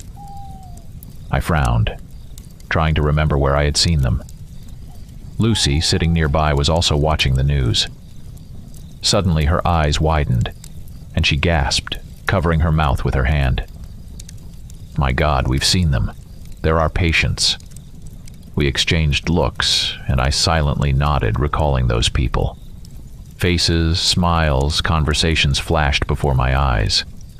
Suddenly, the entrance door burst open, and a man in his 40s, dressed in a formal suit, entered the reception area. He approached the desk, pulled out an ID, and introduced himself. "I'm Detective Michael Hardy. I'm investigating the disappearance of people, and all of them visited your center. I'd like to ask you a few questions." Lucy said she was willing to answer questions, and the detective asked how many people worked in the center, and wanted to speak with each of us individually. Lucy contacted Professor Renfield and got in touch with Sarah. Soon, each of us was interviewed in a separate office. I was the last one. When I entered, the detective was sitting on a chair behind the desk. I walked in and sat opposite him. He began asking questions. "Do you remember these people?" he asked, showing me the photos. "Yes, I remember some of them," I replied. "Roughly when did you see them? Did you notice anything suspicious? Where were you on such and such a day?" He asked questions one after another, not giving me a break. I answered all his questions, and he nodded, jotting down notes in his notebook. Finally, he set it aside and looked at me deeply, asking, "Sir, many lives are at stake. Did you really not see anything suspicious?" I thought for a long time, weighing my words, and decided to tell him about the incident yesterday, the missing blood bags and Professor Renfield's strange behavior. The detective listened attentively, noting down something in his notebook, and thanked me before letting me go. I returned to my duties, but thoughts of the missing people and Renfield's odd behavior kept swirling in my mind. The detective's words echoed in my thoughts. Many lives are at stake. After the detective finished questioning us, he said goodbye, leaving his contact information and asking us to get in touch if anything came up. There were still no patients, so the four of us gathered to discuss what had happened. Lucy and Sarah were anxiously talking about it, while Professor Renfield frowned silently, listening to them. Eventually, we all went back to our tasks. Around noon, while sorting out blood transfusion equipment in the storage room, I came across a small notebook hidden among old magazines. I was looking for a specification, but found something far more disturbing. I opened it and began to read. The contents made my hair stand on end. Here's part of the text that particularly stuck with me. People are like pigs. How you feed them determines their taste. If a person has lived on junk food, canned goods and sugar, modern fast foods, their blood tastes terrible. But truly healthy people, as some would say, non-GMO, their blood is wonderful. Once you taste it, it's hard to resist. The biggest problem is that it's hard to determine how the blood will taste. Biting everyone indiscriminately is not an option. Fortunately, there's always a solution. For me, it turned out to be this center. The notebook contained descriptions of various procedures that I won't mention, but it was clearly written by some psycho. Reading these notes, I felt fear and confusion. It was described so vividly, as if the person truly enjoyed the taste of blood. I discreetly slipped the notebook into my jacket and left the storage room. In my office, I immediately called Detective Hardy and told him about the find. He asked me to bring the notes to him and gave me an address. During lunch, I told my colleagues that I needed to run some errands and would be back soon. I arrived at the given address and handed the notes to the detective. After reading them, he looked troubled. Thanking me for the information, he let me go. Back at the clinic, I looked around at my colleagues. Who among them could be this psycho? Naturally, Professor Renfield was at the top of my list. His recent behavior had been so indicative. I decided to keep an eye on him. The next day, when I arrived at work, Sarah approached me. Her face was serious, and she spoke in a lowered voice. "Listen, I haven't mentioned this before, but I've noticed some strange behavior from Dr. Renfield." I looked at her in surprise, trying to catch something more in her eyes. We exchanged glances, and I decided to tell her about my suspicions and the odd things I'd noticed. But I didn't mention the notebook. "You're right, Sarah.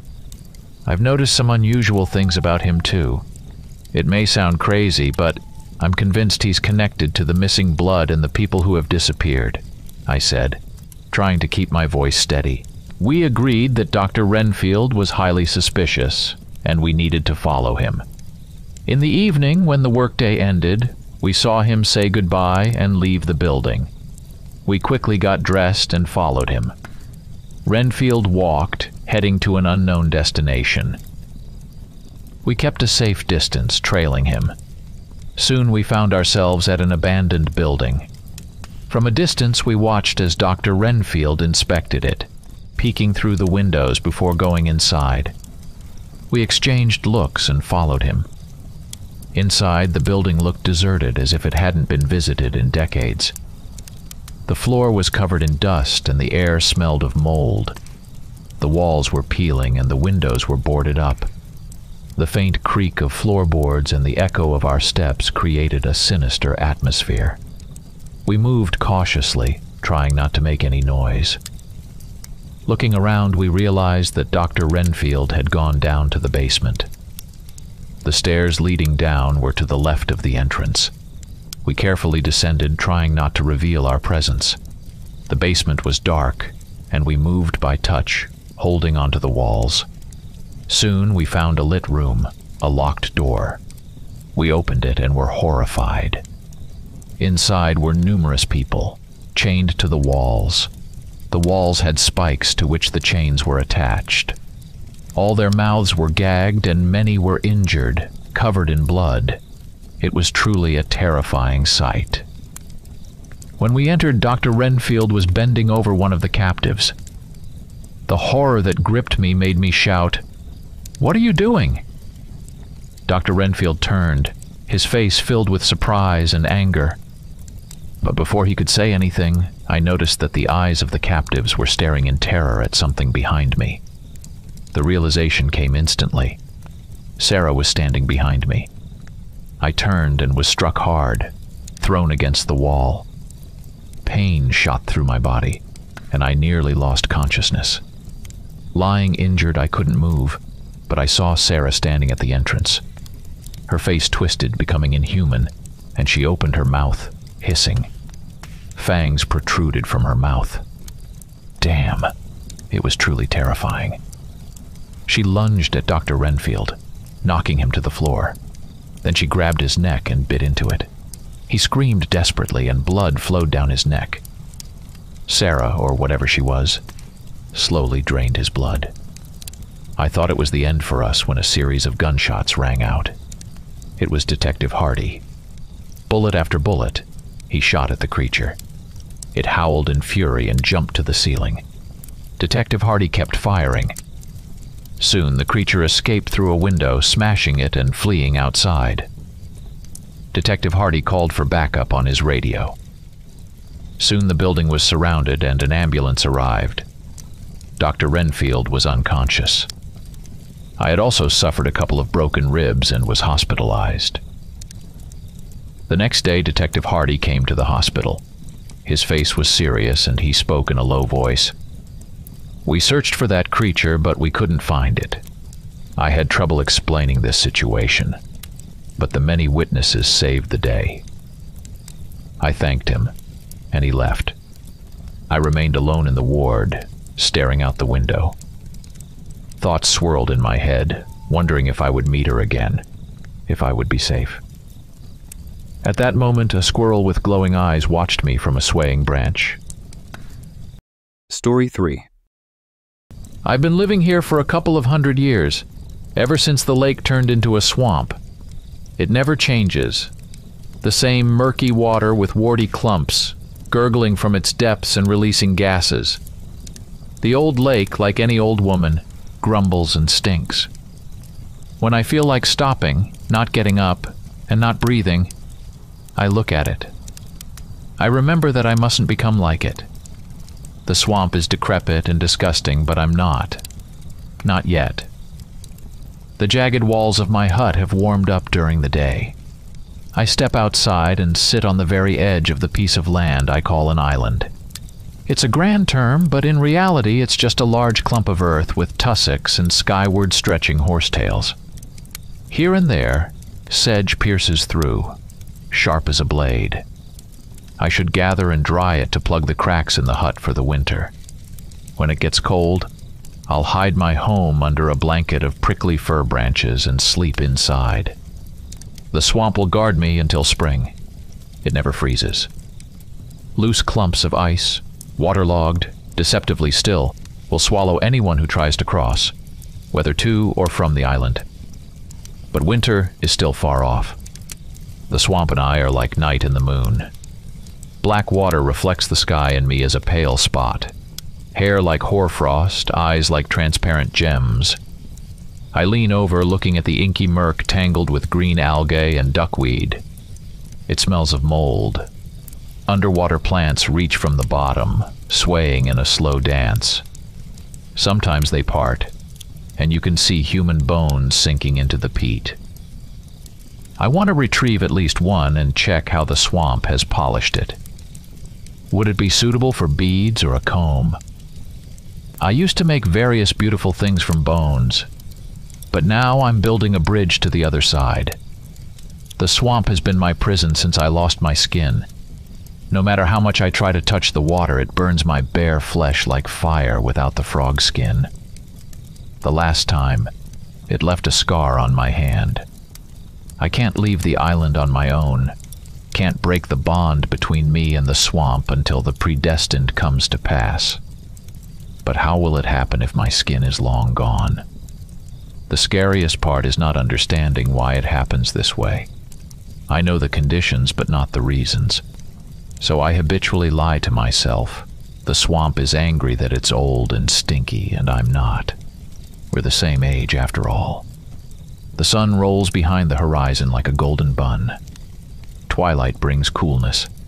Thick fog rises from the swamp. Tonight is a full moon.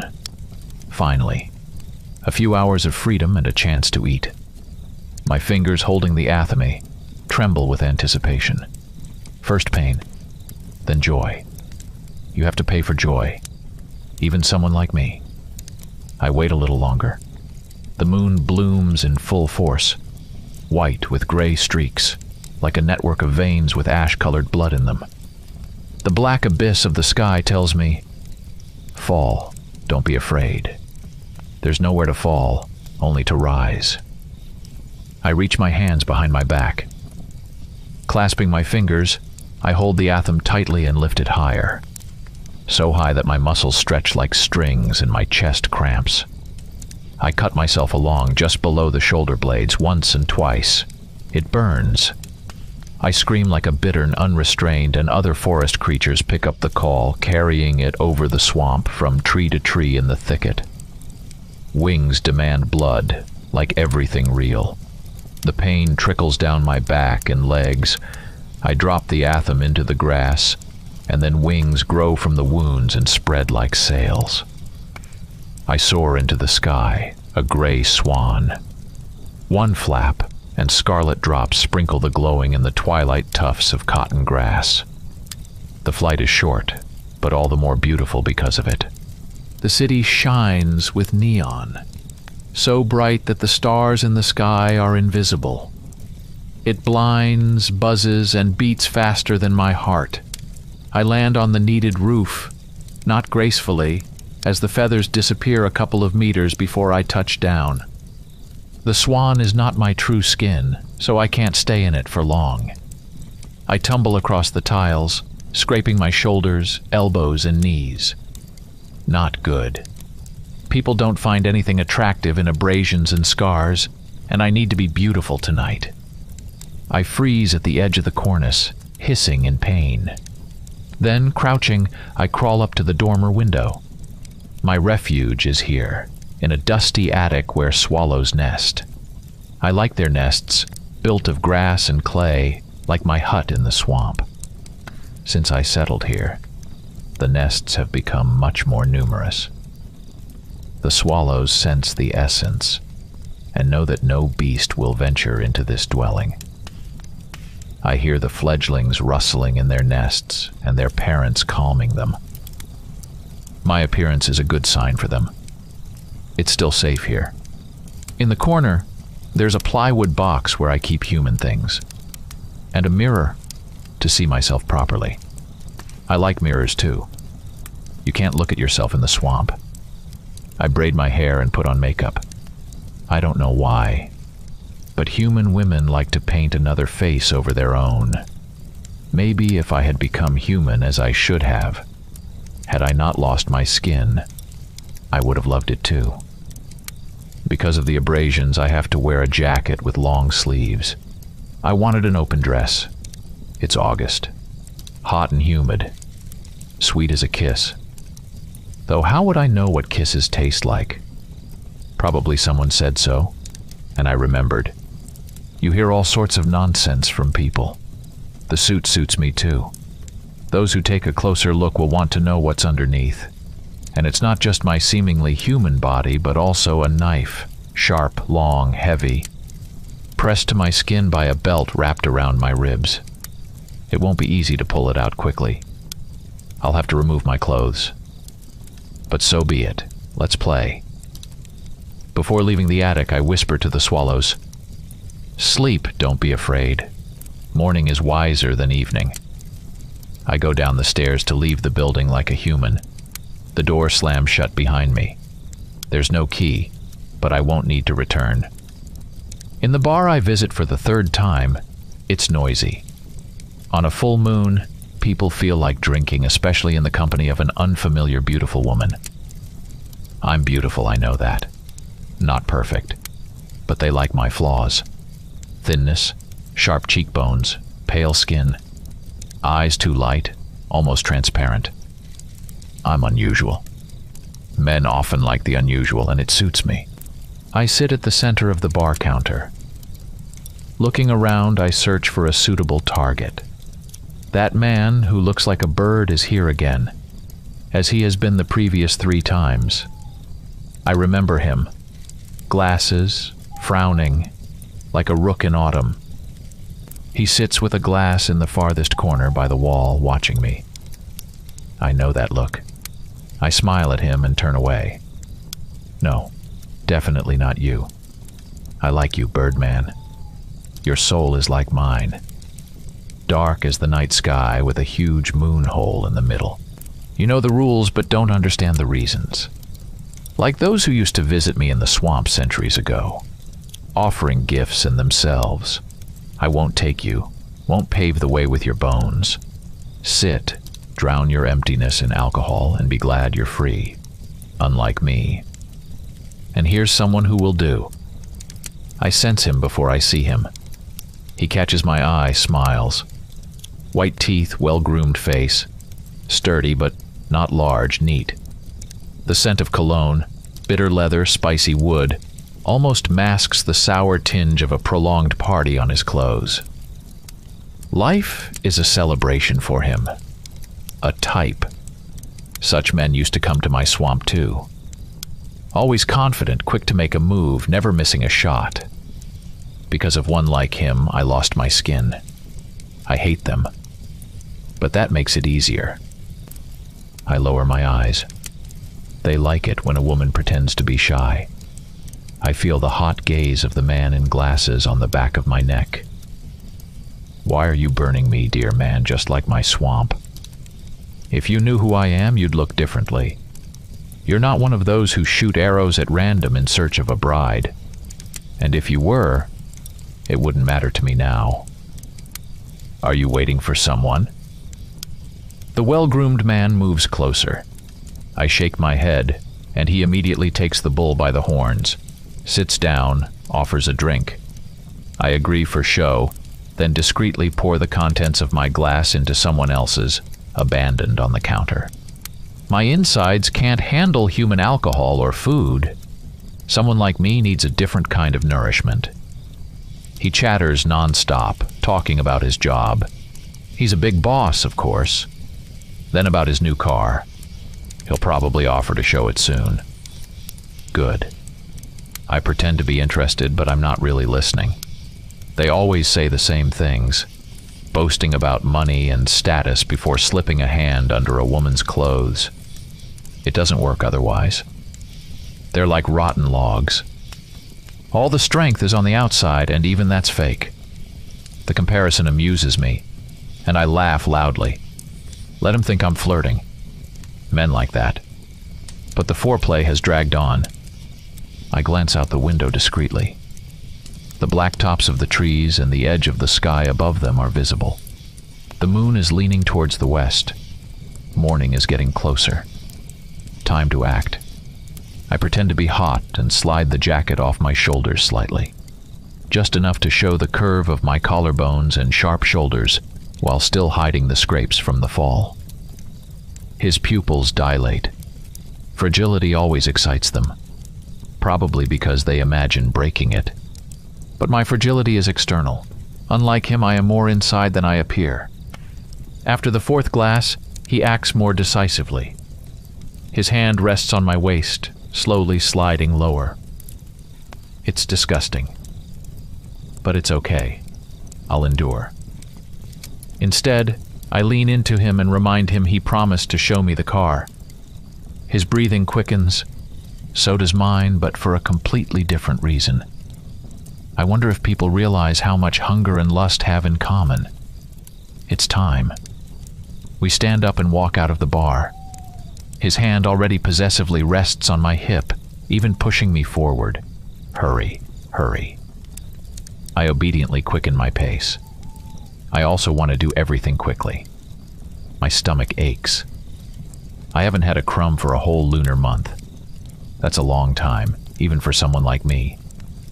The red car is parked at a distance, among the trees. I'm used to cars, but I still don't like them. Tight boxes reeking of iron and gasoline. Even horses smelled better. Don't turn on the light, I ask him. I slip off my jacket. The streetlights are far away. In the darkness, my scars and scrapes are almost invisible. He agrees, collapses onto the back seat, fumbling with his belt. I climb in after him, stopping him. I push him onto his back and straddle him. I slowly run my finger along his cheek, chin, neck, calming him. He obediently freezes, closes his eyes. You're unusual, he says. You must have a lot of tricks up your sleeve.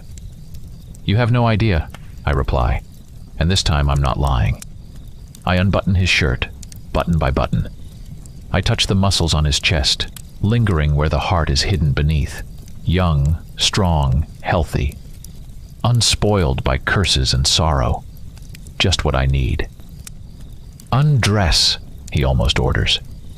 His breathing is rapid and shallow from tension. His bulging zipper presses against my thighs. Through the fabric I feel the pulse and heat. The flesh of a deer trembles similarly when a wolf sinks its teeth into it. I've seen it many times. How much do excitement and the fear of death have in common? There will be time to think about it. Be patient, I coo. We need to prepare. I rock slightly to find a position where he will be pinned to the seat, so he can't throw me off. Sometimes they jerk and try to run. Then I start the swamp chant, in the language of the wind and dry leaves. Now it's just a ritual, a tribute to the ancient times. But once the whole world obeyed our songs. I whisper words in a different language, weaving them into my breath. The rhythm mesmerizes not only the victim, but also myself. It seems the dust in the air freezes. Time stops, sounds disappear. Everything except my voice and the loud beating of a human heart. He doesn't have time to understand anything. His eyes widen in surprise when I lift my shirt, pull out the hidden knife, and raise my hand for the strike. With the last breath of the swamp song, I plunge the blade into his chest. He squeals like a strangled piglet, high-pitched and raspy. My left hand presses on his larynx. My right quickly slices through skin and muscle. I'm good at this. It's as if my hands were truly made for it. By the time I reach the ribs, he's barely breathing. His head is thrown back, eyes rolled up. The car interior is soaked in blood. The knife is powerless against the ribs, so I throw it aside and break them with my hands. The ribs are thicker than my fingers, but not as strong. Werewolves are tougher than humans after all. Here it is. My mouth fills with saliva, and my insides with sweet anticipation. I tear the warm heart from the ruined chest and sink my teeth into it. It still seems to twitch, though its owner is already dead. Several minutes of ecstatic pleasure. Human blood burns my esophagus, warms my stomach, and viscously drips from my chin. I lick the last sticky pieces of flesh from my fingers. I feel strength and lightness, as if I could jump and fly. The scratches on my skin heal. All except those I made with the athame. I lift my head and look at myself in the rearview mirror. My eyes glow white neon, just like the city signs. I smile contentedly with blood-smeared lips, like lipstick. It was a good heart, nourishing. Enough until the next full moon. Behind me, the lit part of the alley, the porch, and the barred doors are reflected in the mirror. I can't go back there. 3 missing patrons might draw attention. It's a pity. For some reason, I like this place. When the bridge is built and I no longer need to eat hearts, I'll visit it again. I must plan for the future. I see the man with glasses leaving the bar in the mirror. He lights a cigarette, looking at the sky.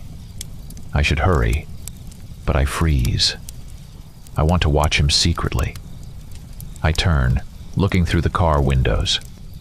The bright lunar circle reflects in his glasses, and for a second I imagine his eyes glowing white like mine beneath them. Of course, that's impossible, but I still feel a connection.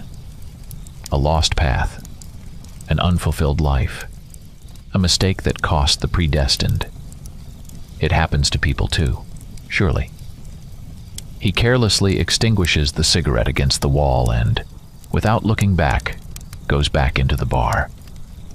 I sigh in disappointment. Meanwhile, the fabric of my shirt on my back is getting wet. The cuts throb and pulse with heat. I should hurry if I don't want to return without bones for the bridge. I wipe my hands carelessly, smearing blood on the seat upholstery. I need to get the body to the swamp before sunrise. In the daylight, I can't wear the swan skin, and without it, I can't cross the swamp.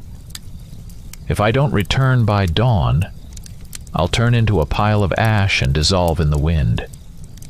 I try not to think about how I know this, so there's no temptation to check. Such is the fate of someone like me. Cursed. Lost skin. I can drive part of the way in the car. I know how. I learned by watching people. Those like him, whose heart is now digesting in my stomach, always have silly cars, not suited for forest driving. But better this than dragging. I find the keys in the dead man's pocket. A keychain in the shape of a purple bear hangs on the ring. I hope he didn't leave behind offspring that will miss him, and this toy is just a gift from a woman who won't mourn him. My instinct tells me that's the case. Men like him rarely have devoted wives willing to wait while they carouse in night bars. He did this often, I know. Who knows men better than one who eats their hearts? Maybe it's not true, and I'm lying to myself again. But it's easier this way. I move to the driver's seat. I confuse the pedals and almost hit my forehead on the glass from the jolt. Damn coffin's on wheels. It's okay. I try again. Got it. I slowly drive onto the road and head towards the forest. This time I'm uneasy. Headlights of other cars flicker behind me. I keep wanting to look back as if someone is watching me. I resist. I'm driving poorly enough. The wheels keep veering to the sides. I need to watch the road. I've seen how cars crumple in collisions and what happens to the living beings inside them. Metal piercing the chest would kill even someone like me. Finally, I see a suitable spot. No more driving, it's too close to my dwelling. A weeping willow hangs over the dirt road, brushing the ground with its leaves. I park the car under the tree. Its branches will hide it. I drag the body like a wild animal with prey, backing away. Through the willow saplings on the roadside, 2 bright flashes flicker. I freeze, then sigh in relief. Someone sped past. I suppress a shudder. Am I afraid of being caught? I lie to myself again. Not at all. I don't want to kill more than necessary for survival. There's almost no blood left on the trampled grass, but I start whining softly, calling the wolves to cover the tracks. I see their eyes light up like fireflies in the forest darkness. The swamp is close. I can smell its stench. My gut clenches with an old longing. I love and hate my island in the middle of the bog. If only I could break this bond between us, finally build that damn bridge from the dead. How many more will it take? A couple of dozen? 100? But we don't choose our curses. They choose us. The wolves hungrily lick the grass and look in my direction. I pity them, for they are often as hungry as I am. I'd give them the corpse to devour, but I'm afraid the beasts will scatter the bones throughout the forest. And I need the bones myself. At the edge of the swamp, I stop, catch my breath, then tilt my chin to the sky and howl long and mournfully. The wolves join in, their howls echoing in the night. It makes things easier. It's always easier when you don't grieve alone, but enough of that. The past can't be changed. The skin can't be returned. I carefully push the corpse into the water, drowning it with a long stick. The swamp grumbles and bubbles in discontent, but accepts the offering. Somewhere beyond the pines, the sky is growing pale. Morning in the forest is always murky white, like diluted milk. Fog snakes through the moss and hugs the trunks. My shirt is already sticking to my back, stiffened with blood. I strip it off along with the rest of my clothes. I send them to the bottom of the swamp as well. I remain naked. It's better this way. More natural. Humans don't have skins, so they invented clothes to cover themselves. I drive the stick into the silt with force, pressing the body to the bottom. Come on, my swamp. Dissolve this human flesh. Grow me a path to freedom. Let the curse release me so I no longer need frog skin or a stranger's arrow. The wolves suddenly fall silent. It's too quiet, but there's no time to think about it. Pain explodes across my back. Feathers pierce the skin. I soar as a swan, barely touching my island with my feet before they turn back into legs. Dawn hides the moon and stars, painting the sky orange-pink, like the side of a rejuvenating apple. I collapse in exhaustion onto the sharp sedge, tired.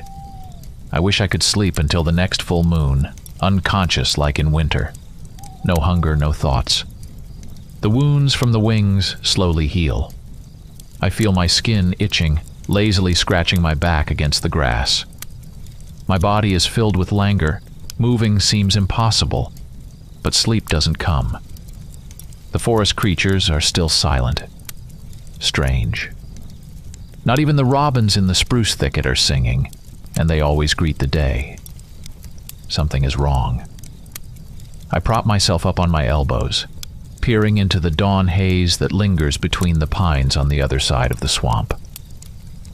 And I see the reflection of the rising sun on the lenses of your glasses. At first, I'm surprised. So it was you following me last night, the man who looks like a bird. Look at that. You've mustered up the courage after 3 lunar months.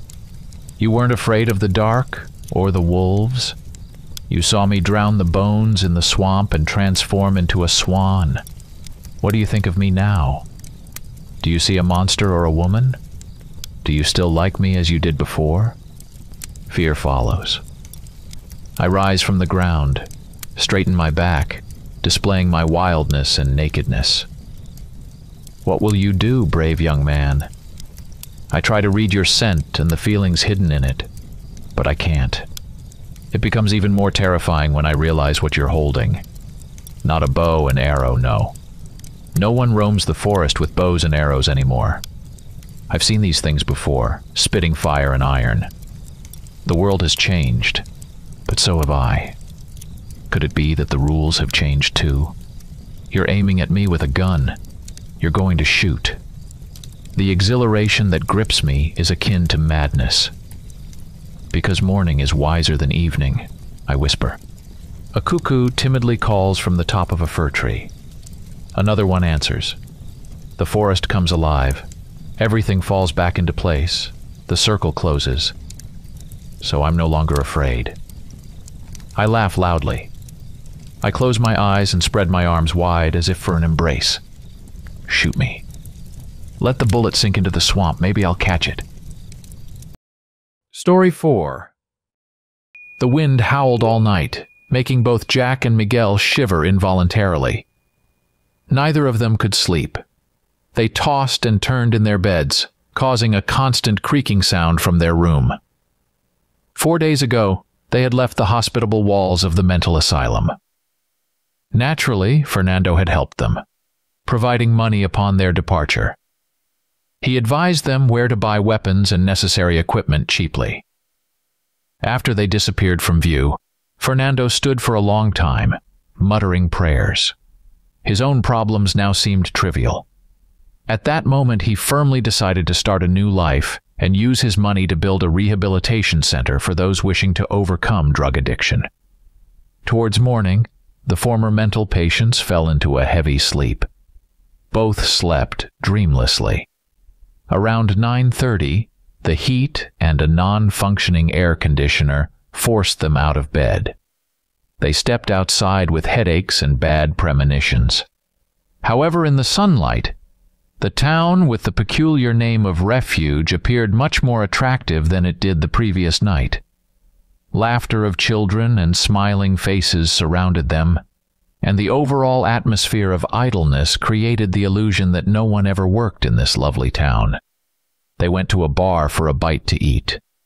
Miguel got a haircut and tidied himself up, but his aged eyes still looked starkly out of place on the face of a middle-aged man. A young, pretty, but sloppily dressed waitress approached almost immediately to take their order. Her manners matched her appearance. She stared intently at Miguel as if trying to remember where she had seen him before. When she left, Miguel asked, "Honestly, do I look that bad?" Jack looked thoughtfully at his new companion for a few seconds, then shook his head and said, "You know, right now you look like a bum who just won the lottery." Miguel smiled bitterly. "That's pretty much the case," he said, pulling out dark glasses from his pocket and putting them on. "That's better," Jack said. The chicken and sides were expertly prepared, and the young men eagerly devoured 2 portions each. Refuge was the last populated place on their journey, so they decided to spend the entire day exploring the town. Tomorrow at dawn, they would continue their journey to the land of spirits and ghosts. The town had nothing remarkable, but it was pleasant to wander the streets among the living, and most importantly, normal people. No one here was acting strangely or crying without reason. No one was throwing tantrums. There was no hospital smell, just a steady scent of dust and spices. Passing by a sports ground, Miguel suddenly froze, mesmerized by the kids kicking around an old, battered ball. The boys played terribly. Among them I'd be a champion, Miguel thought, recalling his distant childhood. Despite their poor skills, the kids played with great enthusiasm, compensating somewhat for their lack of talent. Jack also stopped, trying to understand what had caught his companion's attention. Suddenly, Miguel seemed to wake up. He approached the playing kids, called them over, and squatted down to negotiate.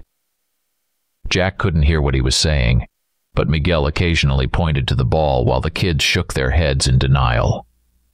Finally, they all nodded in agreement. Miguel handed them 20 pesos, their last money, and took full possession of the old ball. "What did you do that for? What will we eat all day? And why do you need that ragged ball?" "I don't know yet. A long time ago, I took 20 pesos to distract the police guarding my family. I don't know what issues they had, but because of me, gangsters killed all my relatives. And guess who paid me the money? I have no idea. It was Papa Dupre. He called me over when I was playing football. If only you knew how well I played." Miguel looked dreamily into the distance, smiled, and said, "I could beat all these kids easily. Now I'm not even sure I could hit the ball. Forgive me, but I suddenly wanted to buy this ball. I was somehow certain I should pay 20 pesos for it, but now I don't know why." "Maybe it will come in handy," Jack said, patting Miguel on the shoulder. Until this moment, he had regarded him with slight disdain. Just think. He had pulled a monster out of hell for revenge, then ran away in fear, turning into a last-rank vagrant. Probably drank himself to the point of seeing little devils. "You know, I'm deeply grateful to fate for bringing us together. I would never have dared to take such a step on my own. I lived alongside the monster for a long time. I know what it is. In any case, I know more about it than others. All it needs is human blood and suffering. At night, it is almost invincible. Maybe it has a weak spot, but I don't know of one." Jack patted Miguel on the shoulder again and said, "Maybe this creature is immortal. But from my experience, no one can withstand a piece of lead in a steel casing. Besides, we have 2 magazines of silver bullets." Jack laughed. "I remember the priest's eyes when you asked him to bless the bullets. It seems unnecessary to me." "Not at all. I assure you, a regular bullet won't take him down. I've seen him get hit with at least a dozen bullets without any visible effect." Jack hesitated for a few seconds, then said confidently, "I still think we'll manage, and if we die, at least it won't be in vain." While Jack set up the explosive charge, Miguel peered into the night jungle, listening to every rustle. Everything was relatively calm, aside from the usual sounds of the night. When Jack finished, he asked, "Hey, how fast can this monster move?" "Like a bird," came the reply. Jack whistled. "So it can fly too?" "When it wants, it can turn into a giant bat. It's like a black flash." Poof. Miguel made a gesture mimicking an explosion. "And it's flying." "And can it track us in the forest at night?" Miguel looked down, sighed heavily, and said, "I don't know about you, but it could find me without much trouble." "Do you know how it does that?" "Before casting the spell, I deeply cut my palm and soaked the altar with my blood." Miguel kicked the hated stone with anger, sighed heavily again, and continued. It seems to have a telepathic link with me. Sometimes it would say, "I feel your heartbeat, my blood brother." "Wait," Jack said excitedly. "Maybe the link is mutual. Can you feel its heartbeat?" "You're kidding? Vampires don't have beating hearts. Its existence is a mockery of all natural laws. Although, honestly, I never tried to sense it." "Try now." "Why?" "We already know it's in Papa Dupre's house." "Right. Try to locate it when we get closer to its lair. Now let's move. We'll blow this up near dawn so the monster doesn't catch us at night." "Are you sure about the remote detonator?" Jack twirled the small plastic box packed with electronics and said, "You offend me. This is American quality. See, it says, 'Made in America.' We'll see. If it doesn't work, you'll have to run back." "That won't happen." There were 4 hours left until dawn. The vampire hunters were exhausted, even Jack. Despite his past good physical condition, he too was out of breath and sweating. He wondered how Miguel managed to keep up the pace, given his seemingly unhealthy lifestyle. But now it didn't matter. "Rest," Jack croaked, collapsing onto the damp ground. Miguel fell beside him. 2 hours of sleep, then we make a big bang and rush to our goal. "I'd rather rush to a date with a girl than into a vampire's lair," Miguel replied, closing his eyes and hoping to fall asleep immediately. He succeeded, and he went off to a wonderful land of dreams where he met old friends. There was no fear, no killers or monsters, only joy and happiness. Miguel nearly howled when he heard, "Get up." "What time is it?" Miguel asked in a sleepy voice. "It's time," came the stern reply. Jack took out the detonator and pressed the button. Miguel squinted his eyes, thinking, "Will it not explode?" But after a few seconds, a distant rumble was heard, and a flash appeared in the west. The charge they had set was so powerful that it likely turned the entire Temple of the Damned into ruins. The altar, they hoped, was reduced to dust. The monster had lost its eternal home and safe haven. The vampire would be furious and ready to meet uninvited guests, but they had to risk it. Their journey was extremely difficult. They constantly had to push through thick undergrowth, but they moved almost without rest, despite the heat and terrible humidity. Jack navigated by map and compass, and Miguel by his memories. Closer to evening, Jack sighed heavily and asked, "Well, can you feel it yet?" Miguel shook his head and said, panting, "No, but I have an uneasy feeling, like we're being watched." "Keep an eye out. I hope we finish before dark." They walked a bit further, gripping their weapons tightly. Suddenly, Jack yelled, "Stop!" At that moment, a spear whizzed past where Jack was about to step. They quickly darted to the side. The air filled with the sound of flying spears and arrows. Then from the undergrowth emerged half-naked Indians, painted like demons from hell. Shouting from the undergrowth emerged half-naked Indians, painted like demons from hell, shouting fiercely. Miguel, unable to aim well with his rifle, switched to his revolver. The Indians continued their advance with a crazed fervor, but eventually retreated after assessing the power of the firearms. Both Miguel and Jack sprinted forward in short bursts. While running, Jack said, "You know, last time I was here, I didn't see a single living soul. Now it seems overpopulated." Miguel spat out blood. A branch had cut his lip. The scratch was minor but bled profusely. He said in a weary voice, "I think the monster has recruited an entire army in the meantime." Then he paused for a moment, looked around and almost shouted, "I can feel it. I swear I can feel it, and it feels me too. It's waking up. We need to hurry. It's that way." He pointed slightly off the current path, but progress was slow. as the Indians, having learned from their failed attack, stalked them and set up ambushes. Only Jack's combat experience helped them avoid most of these traps. However, Jack had sustained a serious leg injury. A short arrow had pierced through. They prayed the Indians hadn't used poison. There was no time to stop for bandaging, as the sun was rapidly setting. With a swift motion, Miguel pushed aside a long, leaf-covered branch, revealing Papa Dupre's abandoned villa ahead. He almost shouted in joy, but then stopped short when a huge man, with such grotesque war paint that Miguel doubted his humanity, appeared. Despite his fear, Miguel fired immediately, then again. The painted man managed to strike Miguel's shoulder with a club lined with sharp spikes before collapsing. The pain was excruciating, and Miguel fell to the ground, darkness overtaking him. He came to as Jack clumsily tried to get him on his feet. "Where are they?" was his first question. "They disappeared. It's like they vanished into thin air," Jack replied. Miguel managed to stand, though his head still spun and his arm was numb.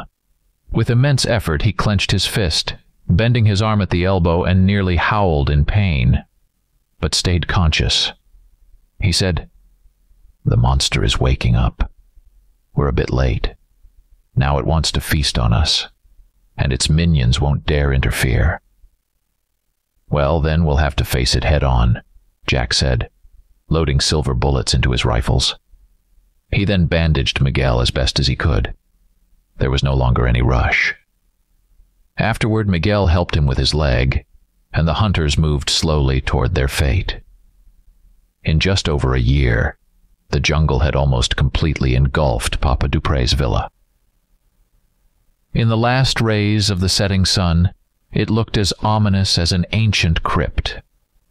As they got closer, they saw the gruesome decorations put up by the villa's current owner, human skulls impaled on wooden stakes. "It's waiting for us," Miguel said. Carefully stepping around scattered bones, they made their way to the front entrance. The iron gates were off their hinges, the thick bars bent and rusted. Miguel remembered the beautiful flower beds and the artificial pond with colorful carp. He felt no pity for Papa Dupre, who had deserved his horrible death, but he lamented the beauty destroyed by the monster. Old bullet casings lay here and there, evidence of a futile resistance.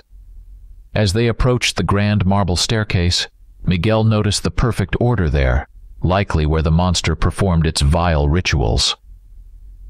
Cautiously climbing the steps, they saw numerous dark stains, undoubtedly blood.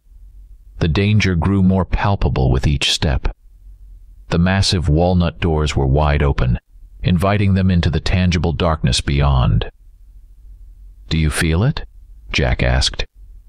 Miguel answered after a moment, his voice trembling slightly, whether from the pain in his shoulder or from fear. "It feels like it's everywhere." Jack didn't dwell on Miguel's words. His military training taught him to act. He helped Miguel put on a helmet with a built-in flashlight and did the same himself.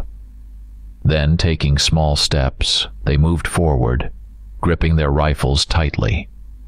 2 beams of light cut through the darkness, revealing overturned furniture and cobwebs hanging from the ceiling. Entering, Jack noticed the thick curtains covering all the windows, but now they were unnecessary. Their only ally, the sun, had set. "Honestly, I didn't expect gratitude from you, but I never thought you'd do something like this," came a raspy voice from behind them. Both men jumped, then quickly turned, pointing their weapons toward the voice. The vampire sat on the marble railing, smiling its predatory smile. "And who is this with you? Don't tell me there are still fools in the world. Miguel, answer me one question. Why? Why are you here?" "To stop evil." The monster laughed wildly. "Not long ago you considered Papa Dupre the greatest evil. You were willing to sell your soul for revenge. You did the right thing. I was gravely mistaken. Come on. Are you sure you're not mistaken now? Why do you think I'm evil? Just because I don't like sunlight? That only means I'm not at risk for skin cancer.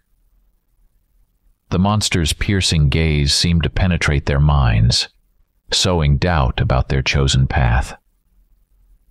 The vampire jumped off the railing and began pacing back and forth along the edge of the top step. The young men stepped back in horror. Forgive me for not inviting you inside. I haven't cleaned up in there. And admit it, it's nice to stroll under my cold moonlight, the vampire said, pointing to the full moon in the sky. Then he spread his arms wide and said in an almost fatherly tone, "Besides, my followers want to see our interaction." Only now did the partners notice the house surrounded by a tight circle of Indians in war paint. There were a lot of them, about 200.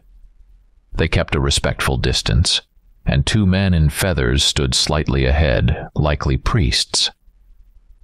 The monster continued. With such an entourage, I don't need to hunt. I get my food delivered. Sometimes I go out briefly for fun. By the way, when you blew up the temple, my people were furious and wanted to torture you. But when I realized it was you, old friend Miguel, with your companion, you still haven't introduced us, I stopped my warriors. Unfortunately, a bit late, as I see you lost a few drops of precious blood, but nothing that can't be fixed. The vampire paused, stepping forward. Jack and Miguel took another step back. They didn't want to enter the house. It was even scarier inside. But allowing the monster to get close was also highly undesirable. It seemed the terrifying gaze of its red eyes almost completely paralyzed their will. They couldn't tear their eyes away, couldn't argue with the vampire, let alone pull the trigger. The gaze was both alluring and terrifying. Every cell in their bodies trembled. A wild ecstasy filled their souls. It was like trying a drug for the first time, both scary and pleasant. The vampire beckoned them closer. But I'm not mad at you. You're still kids, and kids like to play with fireworks, sometimes hurting themselves. I'm sure you'll never do anything like this again. Right? Both Miguel and Jack nodded without realizing it. Good boys. Now come to me, my children. You'll have a worthy place in my army. I might even make you immortal. What's there to divide? We're almost brothers, Miguel. Come to me. The monster extended its arms for an embrace. Jack suddenly tasted blood in his mouth, horrified at the thought of becoming a ghoul. He remembered the monster savoring every drop of blood from one of Papa Dupre's guards, hung from the ceiling. The memory almost made him vomit. Jack pulled the trigger. At that moment, Miguel began shooting too. The duo of rifles should have torn the vampire to pieces. The monster vanished in a blink. Reloading their weapons, the partners took small steps towards the stairs, carefully watching the Indians who stood still, slightly shuffling. Or maybe it was an illusion in the unclear moonlight. I felt like I was about to dance to his tune, Miguel admitted. But Jack was more concerned with something else. Had they managed to kill the vampire? Judging by the warrior's behavior, no. They reached the edge of the staircase and looked down. 2 beams of light revealed a figure standing in the shadow of a partially ruined column. The ghoul looked at them, winked with a red eye, and said, "Silver bullets were a good idea, but you confused me with a werewolf." "Never mind," Jack muttered, carefully aiming for the head. He opened fire, but the monster easily dodged the headshots.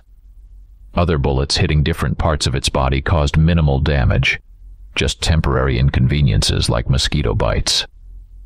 Grimacing in pain, Miguel set his rifle on the marble railing, got on his knees, and also started aiming for the vampire's head. The monster found it much harder to avoid the shots.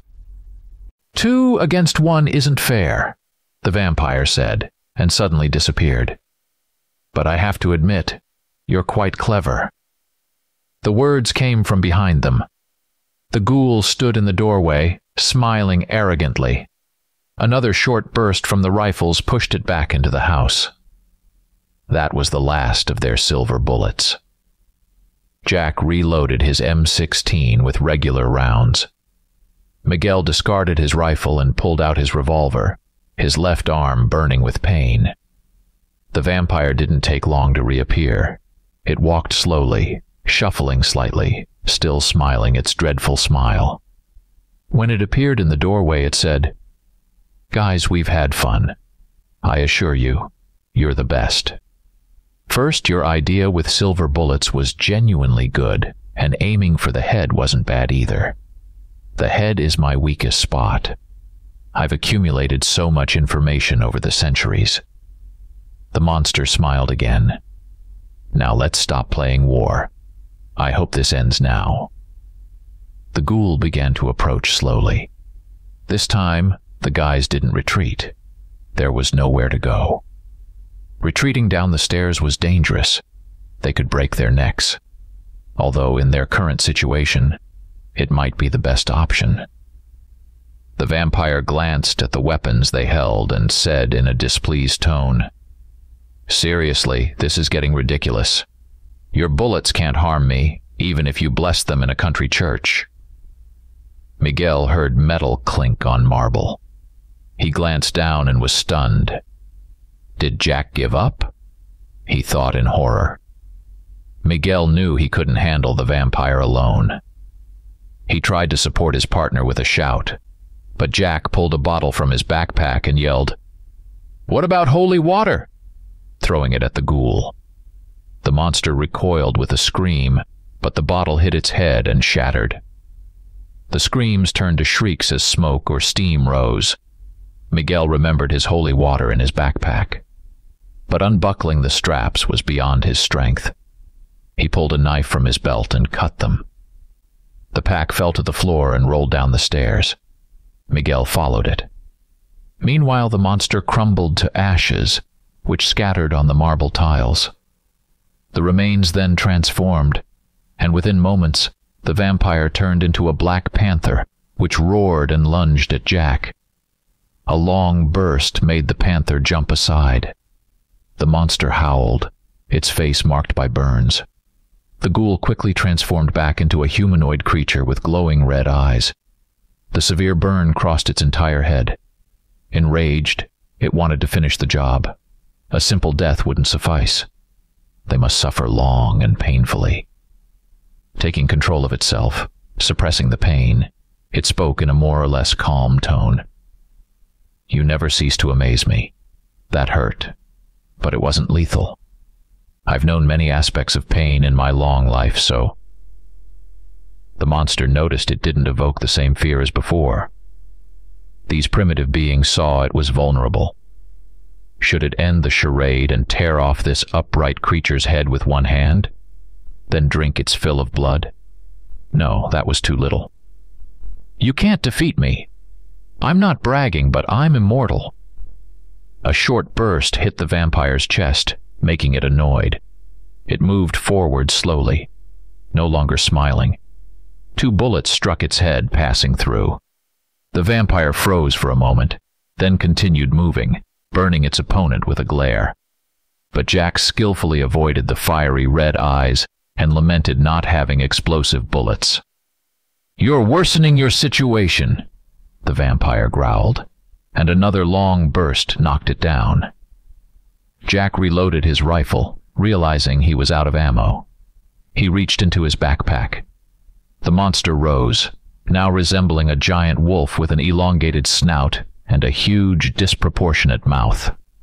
The wolf charged at the man. No more games. At the last moment, Jack pulled a large wooden cross from his pack and held it out. The wolf stopped and recoiled, then stood on 2 legs, pacing side to side with hands behind its back. Now it was a man with a wolf's muzzle. "The cross is just 2 pieces of wood. Do you think you can scare me with it?" "I was born long before Christ," the vampire said, but didn't approach. Besides, Protestants don't recognize the cross, seeing it as a symbol of the Savior's torment. The ghoul tried to meet Jack's eyes, but he skillfully avoided its gaze. Suddenly, the vampire lunged forward. Jack gripped the cross tighter, but found himself lost in two bottomless pits of red fury. He couldn't look away. The monster burned his mind and soul. Jack's mission to kill the immortal seemed absurd. This creature had lived countless lifetimes by human standards. And why kill it? It lived in the jungle, occasionally causing disappearances in nearby towns. It didn't seek to conquer the world. If it wanted, it could succeed. Its memory held the experience of countless generations, making all earthly computers primitive abacuses in comparison. And he offered us immortality, Jack thought. Imagine perfecting my skills to shoot a fly mid-flight without aiming. I'd be unmatched in hand-to-hand combat. How would it feel to be a wolf? Must be indescribable. The vampire moved closer without moving its feet, just like a chess piece sliding. It grabbed the cross and broke it with one hand. "Man, you're weak-kneed," the vampire growled, lifting Jack off the ground by his face with one hand, then throwing him toward the door. As Jack flew, he wondered how his neck withstood the inhuman force. He hit the wall and fell. He hoped to lose consciousness, but the blackness didn't come. Agonizing pain shot through his body. The vampire approached slowly, grinning. Jack had no more defenses. The ghoul no longer needed to hypnotize him. He wanted Jack to feel terror completely. When only 3 steps away, Miguel staggered onto the marble platform. He held his good hand behind his back, while the injured one hung limp. Gathering his last strength, he moved as fast as he could, but couldn't catch up with the monster. Finally, he shouted, "Hey, brother, wait!" The vampire stopped, confused. In the struggle with Jack, he had forgotten about Miguel. Something made him not want to turn around. His rotten core sensed trouble. But he also felt dawn approaching. He had spent too long dealing with these troublesome intruders. Time to finish this. "What do you want? Join your friend? Or do you choose the stronger one?" the monster said, turning. At that moment, Miguel revealed what he held. The sight made the vampire laugh. He hadn't felt such joy in years. The man held an old leather ball, seemingly hoping to strike him with it. Him, the one who had crushed armies, destroyed nations, challenged gods. The vampire's laughter didn't deter Miguel. He took a few more steps. When the monster saw the determination in his eyes, dreadful doubts made its red eyes dart. "Return my soul!" Miguel shouted and threw the ball at the vampire's chest. The monster's eyes filled with terror. The ball flew into its chest and disappeared. The monster screamed with such force that leaves fell from nearby trees. In an instant it burst into bright flames. Terrified Indians scattered in all directions. Within moments the vampire turned to ashes on the marble. Then the ball fell onto the ash pile, bouncing and creating clouds of dust. "It's over," Miguel said cheerfully, running to the ball and bouncing it on his foot. He felt no pain or fatigue. He had finally triumphed, cleansing himself from corruption. Jack stood, rotated his neck, and watched Miguel's graceful moves with interest. Miguel wasn't just bouncing the ball with his foot. He used his knee, chest, and head. The ball never touched the ground, constantly rising and falling. It seemed Miguel could keep this up forever. "You took your time," Jack said grumpily. "I gave you a chance to shine, gringo. You Yankees always want to lead and teach everyone," Miguel replied, smiling. He was overjoyed, his happiness contagious to the exhausted Jack. He had never appreciated European football. How could it compare to American football? But now he saw its beauty and wanted to kick the round ball himself. He was shy to tell Miguel, plus his injured leg still hurt terribly. Far in the east, the first light of dawn appeared.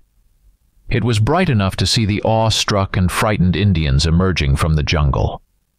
They walked on bent legs, bowing respectfully. "Hey," Miguel said, "let's rebuild Dupre's mansion and declare ourselves emperors. Look at all our subjects." He nodded towards the approaching Indians. Then he stopped abruptly. The ball fell to the ground. "Let's start a football club. Look at all the potential players. Maybe Mr. Monkey will fund it. His enemies wouldn't dare come here." Jack chuckled initially. Then, seeing the Indians encircling the ball like a sacred object, he reconsidered the idea's absurdity. He muttered, "What about a bright green uniform? Light top, dark bottom. We need a good name." "Maybe Amazonia," Miguel suggested. "No, that doesn't fit." "Why not?" "Because you're rushing. You need to think about it. This isn't like killing vampires. Of course, you Yankees know your business." The partners, arm in arm, walked towards their subjects, who surrounded the ball, examining it, but afraid to touch. Miguel smiled and said, "You know, I sometimes think if ancient Rome had football, they would have forgotten about gladiator fights forever. It's much more interesting." Miguel smiled, watching the closing group of Indians, and kicked the ball up again, savoring the lightness and freedom of movement. Jack couldn't hide his smile either, even though his leg still ached. The vampire hunters, now heroes in the eyes of the locals, felt on top of the world. They had rid the land of an ancient evil, and for the first time in a long while, they felt a sense of peace. "Let's rebuild the mansion and start that football club," Miguel said, his voice filled with renewed energy and excitement. "We can teach these kids how to play properly." Jack chuckled, looking at the hopeful faces of the Indians. "Yeah, maybe we can.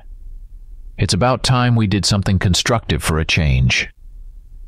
As the first rays of the sun fully broke over the horizon, casting a warm glow on the scene, Miguel and Jack knew their journey was far from over. But for now, they would embrace this moment of triumph and look forward to a new beginning. Miguel picked up the ball, holding it high above his head as a symbol of their victory. The Indians cheered, seeing the ball not just as a toy, but as a beacon of hope and unity. Jack looked at Miguel and nodded. "We did it. Against all odds, we actually did it." Miguel nodded back, his eyes shining with determination. "This is just the beginning. We have a lot of work ahead, but I'm ready." Story 5. Breaking a person is easy, in the literal sense of breaking. Just simultaneously strike the chest and abdomen with the edges of two hard paws, like branches entwined with stiff ropes, so that the cracking ribs and shards of the breastbone pierce the internal organs. That's it. The person is still alive for a while because, if lucky, the heart remains untouched. But the components of their body die, and they die with them, slowly and painfully. Worse, while they die, they are being eaten. Returning home from the night shift through a bleak neighborhood, I habitually thought about anything but the possibility of meeting killers. I was a well-worn detail of this area, just like the narrow streets between high-rise tenements, where you walk not on asphalt but on a soft, though rough, carpet of garbage, cautiously so as not to stumble. Just like the windows of the first and second floors, boarded up with plywood and bars. The glances of the local tough guys slide indifferently off me, not lingering. Who's interested in the shapeless figure, either of a woman or an old hag, trudging wearily at dawn, so early that it's still dark and cold, to the same hole they crawled out of? Baggy clothes. The extinguished gaze of a person who has long been living on inertia.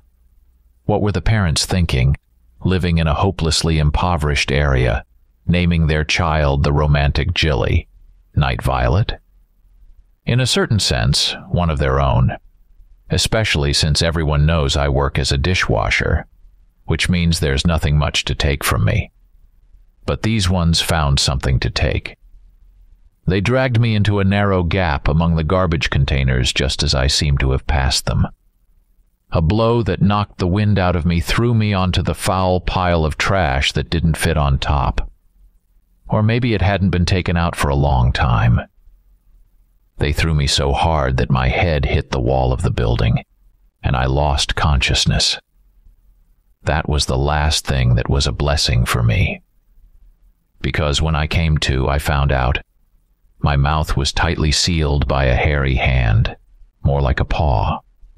Probably so I wouldn't scream. But I couldn't scream anymore anyway. It seems the one holding my mouth soon realized this and joined the one who was tearing at my clothes, along with my skin and insides. And then both of them started tearing into my flesh. I was choking on the blood spilling from my mouth as my body was roughly held to keep it from slipping, and the two cannibals growled softly and ripped chunks of meat from me. I didn't see them. I only saw the distant sky, a narrow strip trembling, lit by the dim lights of the city where I had always been lonely, useless, and was dying the same way. Lonely, only good for starving cannibals. I thought of nothing. Only burned in the fire of consuming pain. Growling and snarling, the cannibals retreated. It seemed someone or something scared them off. One of them yanked my leg as a parting gift. It felt like he tore a strip of skin. I only felt my body shudder. The blood was no longer trickling from my mouth. Consciousness became clearer by the second, and soon I realized two truths. I couldn't move, or it would be like getting shocked until my eyes went dark. There was no point in calling for help. My torn body was bled dry. It was only a matter of seconds. Death. And calling. When you can't even move your lips or tense your throat. Nothing from the past flashed before my eyes, and memory didn't respond with familiar or close images. Everything was overshadowed by the tearing pain that gradually dulled. It seemed like a transition to another lifeless state was beginning.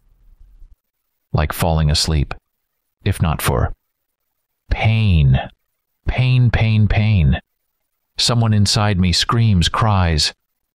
The strip of sky above, visible through my eyelashes, suddenly shrank, and in a panic, trying not to shudder, already in drifting semi-consciousness, I could only think, God, don't let them come back.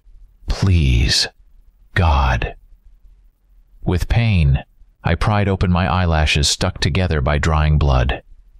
He was sitting on the edge of the container, squatting, leaning over me. A flexible black figure. It seemed to me I even heard him sniffing at me, and I tensed. He's going to finish me off. I wasn't afraid of that, but of new pain. But he bent even lower, miraculously balancing on the edge of the container, and whispered almost into my lips, "Do you want to live?" That question awakened something close to rage within me. Is he laughing? A cold breath on my blood-caked, freezing lips. So you do. You are strong.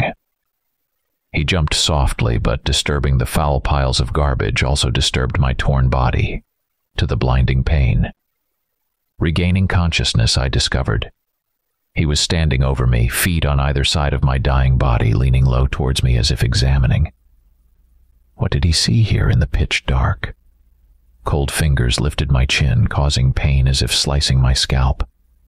I was too tired to look. Closed my eyes. Would love to fall asleep. Forever. And didn't even flinch when cool lips touched my neck. A prick. Compared to the bites that tore me to shreds, this prick seemed merciful. I still felt. Something heavy leaned against my neck, seemingly slightly pulling the skin. Then whispered into my ear, Don't go out during the day. Only at night. Mocking me. As if I could even move from this spot. Then everything vanished. Just vanished, that's all. No strange shadow over me. No one moving. Just the strip of sky starting to lighten. Or rather still darkening. And the smell that started to intensify. The smell of excrement, which I hadn't noticed before. Sharp, penetrating, turning my insides, which were torn so much that no skilled surgeon could stitch them up. Unexpectedly, I arched from a strange paroxysm that made my whole body shudder. The wounds, which I had felt as just a single-skinned surface until now, suddenly multiplied and roared, and I screamed shrilly along with them. Screamed and didn't believe it, screaming with my torn throat. The rest is hazy. I remember standing between the container and the wall of the building, clutching some heavy object in my hands, long and dragging on the asphalt. No, not on the asphalt. I was stupidly dragging this object from the pile of garbage, and it kept slipping out of my weak but stubborn hands. Then I remember putting on a heavy coat, slouching and walking mechanically down a familiar road. However, this road looked strange, ghostly, dimly lit by neon. My body itched dully, and the coat felt prickly and sticky. I got home to a tiny one-room apartment, collapsed on the couch as I was, in the coat. And my last thought was, I have strange dreams. I got up like a somnambulist, glanced around meaninglessly, and in the dimly lit room lowered the curtain tied long ago. Then didn't bother to throw an old flannel blanket, left over from childhood, over the curtain. Why? Was I scared of something seen in a dream? I don't know. A violent shiver from the cold under the coat woke me up. Sitting on the bed, I shivered and looked around the room. Didn't understand anything. Why is it dark? But I like it. I should take off this prickly coat. That turned out to be no easy task. What happened next reminded me of childhood, when clothes, if not noticed in time, stuck to bleeding scratches or festering wounds. Carefully, I tried to peel the torn lining off myself without causing pain, even the smallest, and suddenly realized the coat had stuck not to wounds, but to skin with drying blood. I gathered my courage and sharply pulled the lining off my knee, bracing for pain. No pain. Rather, there was a slight one, like pulling off an old bandage along with stuck hairs. But I didn't experiment further. Went to the small bathroom and just stood under the shower. Soon the heavy coat slid off me, taking most of the blood staining me with it. In my bathroom, the mirror is narrow, hard to see yourself entirely. I took off the remnants of clothes, which would never be needed again since they were torn to rags, and stared dumbly at what I saw in the mirror. I was, in fact, rather plump, with 10 or 12 extra kilos for sure. Used to be. As my mom used to say, only the poor are fat, on potatoes, pasta, and various flour products. Damn. The mirror reflected a skinny, anorexic girl with a hungry look. Not a single wound. Still staring at the mirror, I touched my hips and stomach. Never thought my fingers were so sensitive.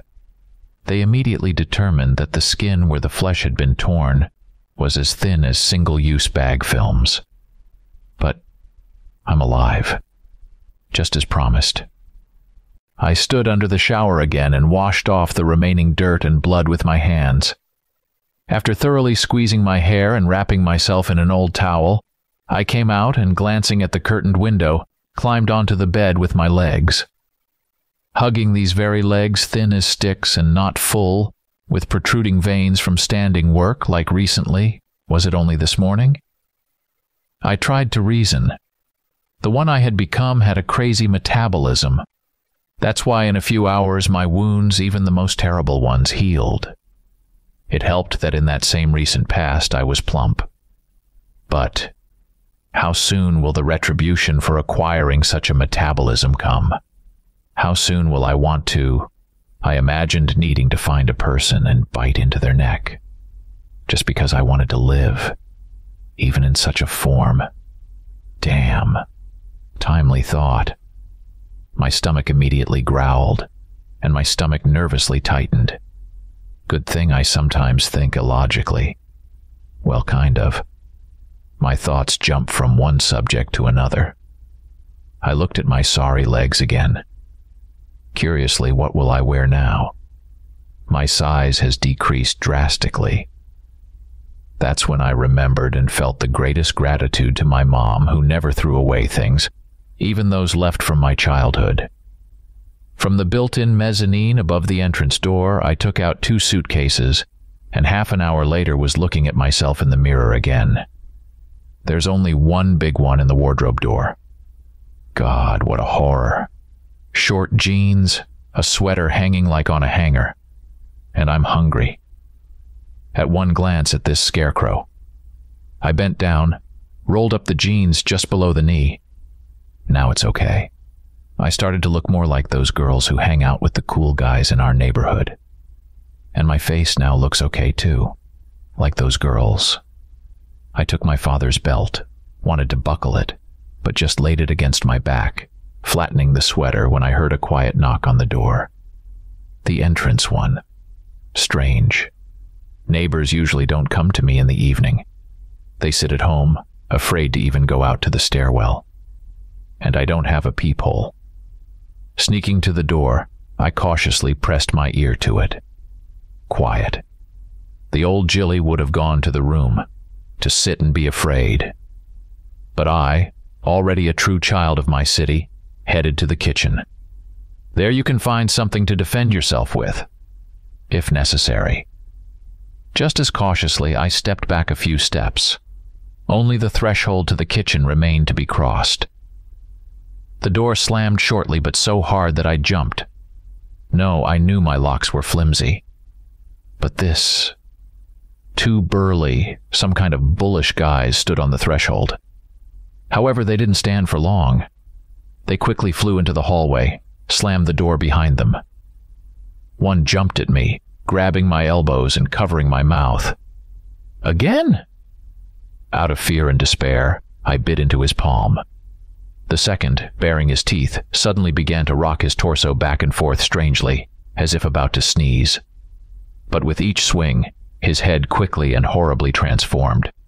He threw off his jacket, and I stared in shock at his bare chest, rapidly expanding and covered with coarse fur. Couldn't watch further. The first, howling in pain from my bite, threw me against the wall near the kitchen. For a moment in flight, I thought it was the end. But the arms extended forward, strangely enough, softened the terrible blow, almost smearing me against the wall. Another second, and I found myself under the ceiling, from where I unexpectedly hissed at the intruders in my home. I managed to notice that they both were transforming into some kind of beasts, huge, monstrously muscular, now frozen from my unexpected hissing from such an unexpected place. And I inhaled to take in more air and hiss again, scaring them, and a stream of sweet, rich aroma gushed into my nostrils, overturning all my insides. This smell... I immediately saw it coming from the bitten hand of the first one. Just didn't quite understand why I didn't sense it right away after biting. Maybe from the fright. They didn't have time to move as I leaped from the wall and darted towards the bitten one. Slim, light as the wind in the night, and as tenacious as a tick, in the sense that I jumped on the first one's back, onto his shoulders. They could have pounced on me and torn me to shreds, but all I wanted was to eat. I wanted so much. And I struck with my finger with suddenly sprouted claws on his neck from the side, and sliding down his trembling back, bit into the torn vein. He quickly oriented and immediately slammed his back against the wall. But I wasn't on his back anymore. Pushing off the floor, I soared onto his shoulders again. My stained mouth no longer bothered me. I quelled the hunger pang. Nor did the moral anguish. I was drinking the blood of non-humans. Even so, non-humans. The second one jumped up and threw his arm, no, a paw, to rip me off the first one's shoulders. Got too close. I struck with my claws, which now sprung out as soon as I thought about hitting. Hit his eyes. A strike, instantaneous as lightning. He recoiled, covering his face. The first one slammed his back against the wall again. Too late! I leaped from his shoulders to the second one's shoulders, who was howling loudly, rubbing his bleeding eyes. The first one rushed at him, waving his paws. I glimpsed how quickly the skin I had torn on his neck regenerated. I didn't know if these monsters had feasted on my body last night, dragging it into the dark place. But did it matter? They could have been. So why would I hesitate when I can satisfy two thirsts at once? Blood and revenge, killing those who made me go through the pain inferno. The human in me receded into the background. I too turned into a beast, swift, mad from the smell of blood and the desire to kill. And this beast in me tore down all constraints. The second didn't bother me. The eyes are a sensitive and complex organ. They will take a long time to regenerate. So without hesitation, I tried again. Jumping from the shoulders of the first one, like a phantom leaf of burnt paper, I darted to the second and struck at his eyes. Something burned me painfully, hit my legs and skin with fire. Reminder, I am without shoes, with rolled-up pants. What is it? Struggling to regain some understanding, close to consciousness and still intuitively, I realized. The air I moved through at insane speed, almost invisible to the werewolves, was burning me. But my two fingers didn't slide over the eyes of the first one, like the second. Flickering over the fanged maw of the werewolf, they rammed into the eye sockets with such force that they hit the bridge of the nose between them. I pulled my fingers out of the wet elastic mess and jumped back from the rising roar and the flailing claws in front of me. Jumped back again, from the second one, whose eyes, though bloody and flamed, were already regenerating. He clearly still saw dimly, but his ugly nose wings twitched, and he jumped at the scent. Only I wasn't there anymore. He too turned around with incredible speed. But I was already standing nearby, shoved my bloody fingers into my mouth, what their blood did to me. But the main thing, I got information, and strength with it. While the second realized I was right in front of him, I struck at his throat, broke through the stone-like flesh with claws, and yanked the vertebrae towards me. The head flopped back like a poorly sewn head of an old toy. The remaining skin couldn't hold the weight, and the shaggy head thudded to the floor. The falling body I kicked into the first one. The latter, almost still blind, decided that an enemy attacked him and gripped the dead body in iron arms. I found myself behind him and, jumping up, broke his cervical vertebrae with the edge of my hand. He collapsed, still holding the dead body. By then, I was already burning from lack of energy. So without hesitation, I struck the warm, shuddering flesh with my claws and clung to the hot source, soothing my pain. When I regained consciousness, I felt a strange calm and satiation. So I calmly perceived when the thick curtains on the window flung open, and someone black in the dark, a solid silhouette backlit by the hallway light, jumped into the room. I sat between the werewolf bodies, returned to human form, and breathing heavily, from time to time continued to bend down, licking or sucking the remaining blood. Let them say a vampire can't drink all the blood from a person. Turns out they can, if they need to restore their strength, and themselves. "What have you done?" he said quietly. "You shouldn't have started with their blood. It was either them or me," I replied hoarsely without detailed explanation. "He'll understand anyway. You will have to fear both sides. He glanced at something in his hand, shrugged, placed the item on the floor in the room, and left the way he came. I stood from among the bodies and stepped into the room. A medical bag, with blood.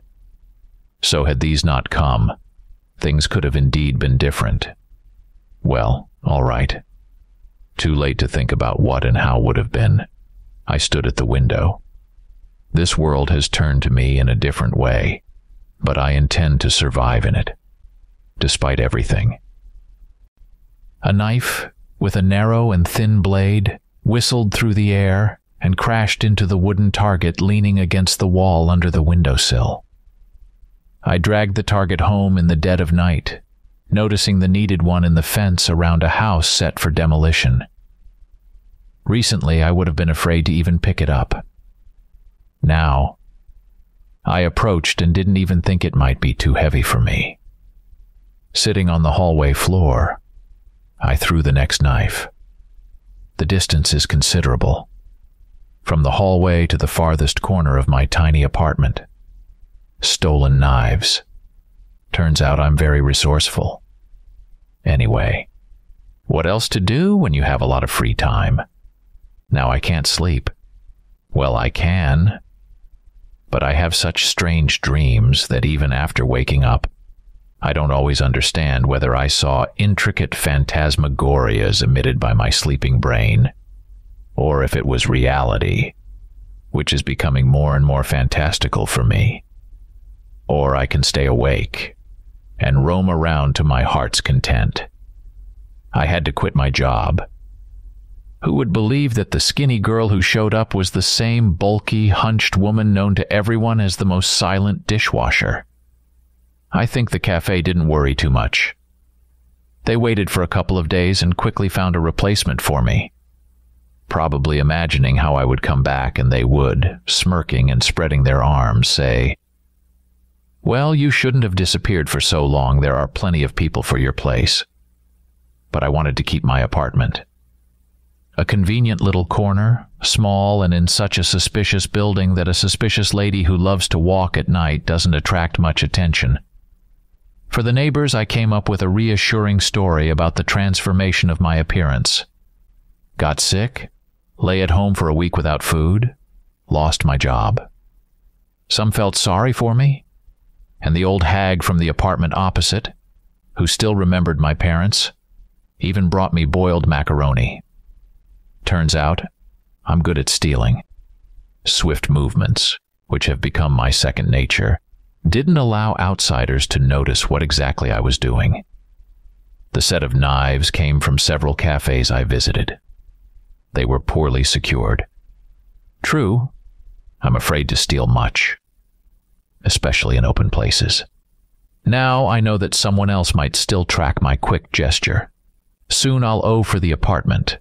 The landlord will remind me of that with the next mail. Another month, and he will kick me out. I have an idea, to find a job closer to the wealthy quarters. I want to eat too, in all senses. I sighed and stood up. Time, 11th hour. Just the right time to walk and think in the fresh air, especially considering what I usually wear for these walks. Sewn and re-sewn clothes adapted to my current thin figure, looking pretty good in the dark. In general, the saying is true. All cats are gray in the dark. Dressed simply not to attract attention, a jumper, comfortably hanging on me. Over it, a vest made from an old sweater. Old jeans from childhood, cut below the knee, because I could still fit into them, but the length was too short. The outfit was completed by boots bought on sale, never worn because I bought them in the evening and my feet swelled in the mornings. Now they fit just fine. Despite the gnawing feeling in my stomach, I smiled, almost laughed. Whatever happens. 2 stolen knives were tucked into my boots. There are leather pockets sewn by me. The leather from a boot found in a garbage container. That's it. Ready to go. In the tiny hallway, I looked in the mirror and shook my head again. Is this really me? This skinny girl with a pretty nice nose, eyes though not big, but looking normal against the general hungry appearance. My mouth was always small and slightly compressed, but now it looks fitting. Seems even pretty, in the dark, or in dim light. Better, in the shadow. On the way out of the building, I quietly greeted a group of guys, among whom you would not immediately notice two girls. Someone answered. Someone snorted. They know me, as they know about my misfortune with illness and work. Don't bother me. However, "Hey, Jilly, wait." A dark-haired guy caught up with me already at the corner of the building. Tall, broad-shouldered. Due to the warm evening, dressed lightly, a fashionable boxer-like t-shirt and wide pants, the bottoms of which are tucked into high boots. I don't know what they're called. Lots of tattoos on his shoulders and chest. But he's handsome. High-cheeked, with regular features, and his smile is every girl's dream. Although I'm not used to communicating with men, I immediately tensed up. He noticed it right away. "Don't be afraid, Jilly," he said condescendingly. "I just wanted to warn you that you wander around at night too carelessly. And our neighborhood, you understand. Want me to teach you to fight? All our girls can. Come to the basement at the end of the building tomorrow. We have a club there." "Maybe it's too late for me to learn," I said timidly. "We know you're not very young," he smiled. "But we have some older women too. They just learned self-defense techniques. By the way, you look pretty good now that you've slimmed down. You look like a girl. Watch out, they might start hitting on you. Here, just in case." And he handed me some strange stick. Not very hard, about 1/2 meter long. "What is it?" "A police baton? Return it when you come back. We'll be here for a while." "Thanks." "Yeah. Shout if you're nearby and need help. We'll come running." He nodded self-satisfactorily like, "You're one of us, and we won't let anyone harm you." And walked back, swaying on the move. Body something there, probably. And I sighed and looked at the baton. So what now? Can't hide it or disguise it. What? Carry it openly, like a flower was given to me. And why didn't I take a bag? To put it in the bag I now always carry with me. It would look strange. But nothing else came to mind. So I put the baton in the bag, slightly narrowing it. Looks okay now. And most importantly, in my hands. Somehow it really does feel safer. I headed towards the alley that always amazed me. Stepping out of my grimy neighborhood, I immediately plunged into a world of light and celebration. Beautiful cars and ladies being escorted to restaurants. How these two strange worlds managed to coexist on the border of one alley always surprised and even amused me. Usually, I didn't walk there for long. Just peeked to observe and returned to my world of empty roads and suspicious individuals in about 10 minutes, whose number I increased. Not reaching the alley, I found that the laces on one boot had come undone. Had to lean against the building I was walking along. Fingers tied the knot, and I nearly fell, startled violently. A girl's scream was piercing and cut off so suddenly that even in the first seconds, when thoughts came to order, I realized something was very wrong. So wrong that inside me everything clenched, but not out of fear, as before. Already in a wild run, driven by a whirlwind of thoughts, no, more like instincts, I gulped. I ate everything I wanted and as much as I wanted. But I missed the blood of werewolves. The most delicious, delightful dessert. My mouth even dried up. I didn't notice when I licked my lips. If they're there, if they attacked someone there and don't notice anything, sweet. My mouth filled with saliva. Growling, I wa'ant. Rounding the corner of the building, along which I rushed, I assessed the picture painted by the building opposite in one glance. Since everything happened close to the end, I saw everything in detail. A rich car almost crumpled to the wall by a small car, and in front of it, several people fussed feverishly, mostly dark figures, with a light spot occasionally flickering among them. And all this under the roar coming from the car. The situation was clear to the limit. Someone was locked in their car, and someone was trapped, judging by the breaking cries and pitiful squeaks. Freeing the one in the car made no sense. Without slowing down, I turned towards the group. Not werewolves. As far as I already knew, they don't amuse themselves with human females. Didn't notice how the baton ended up in my hand. But approaching the assaulters, I realized I shouldn't use it. With my current strength, I'd kill with one blow. But I'm not a killer. I threw the bag with the baton while running, grabbed the first one closer to me by the collar, and yanked, tossing him far. Didn't even look where he flew and fell. Clumsily grabbed the back of the second one's jacket, kicked under his knees, and tossed the limp one aside too. The third one, the last one, turned around and got punched in the stomach. It was even easier to throw him away. He screamed in pain and doubling over, and I, not caring about his ribs, kicked him away. The fair-haired girl, about 17 years old, pressed against the wall, turned out to be beautiful as an angel, despite the makeup smeared by tears on her face and swollen, puffed-up mouth and nose. A crying angel. Her dress, which she was futilely trying to press to herself, was clearly slashed with knives. Why? Scaring her? Do they like it when the victim is scared to death? Sadists. The girl looked at me for a second, stammering from crying, and then, apparently sensing protection in me, threw herself at my neck. I hugged her, intending to whisper something soothing, almost crying myself out of pity.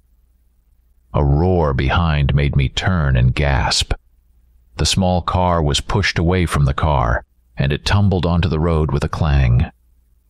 A tall guy in a light coat flew out of the car and, oh my God, with 2 pistols. I turned sideways, instinctively protecting the girl hanging on me, crying. The guy was walking towards us. Another angel. A vengeance. Apparently breaking out of the trapped car. He didn't see what was happening and thinks I'm one of them. A sob in my ear. Hands slid from my neck, locked around my waist. A trembling whisper in my ear. Oh, he's going to kill us. Kill us? Isn't he coming to protect her? Puzzled, I quickly surveyed the street, figuring out where to run, grabbing the problematic girl. Into the alley. It's closer. I didn't expect the shot. Casually extending his arm with a gun, the guy froze on the road, the one I had punched in the stomach. The left hand rose. The second one froze on the ground. The right hand rose again. The left joined it. Don't. I shouted, almost screamed when I realized he was absolutely sure to kill the third one. Yes, they are rapists and bastards, but you can't do that, you can't. Too bad the baton was lying too far. I would have gladly thrown it at this creepy guy. At the hands, which too easily managed the weapons. Break them. Despite the frightened angel, someone fierce started rising inside me, ready, if necessary, to pounce on the jerk who thought of himself as God knows what. The guy stopped, looked in our direction.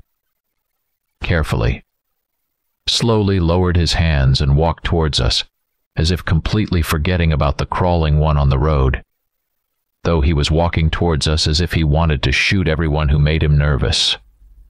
Long, shoulder-length blonde hair fluttered in the night wind, and for this beauty alone, I hated him with all my heart. Although it was the hair that became the clue that he wouldn't do anything bad to the rescued girl. Surely her brother. He'll give her a scolding, that's all. Probably.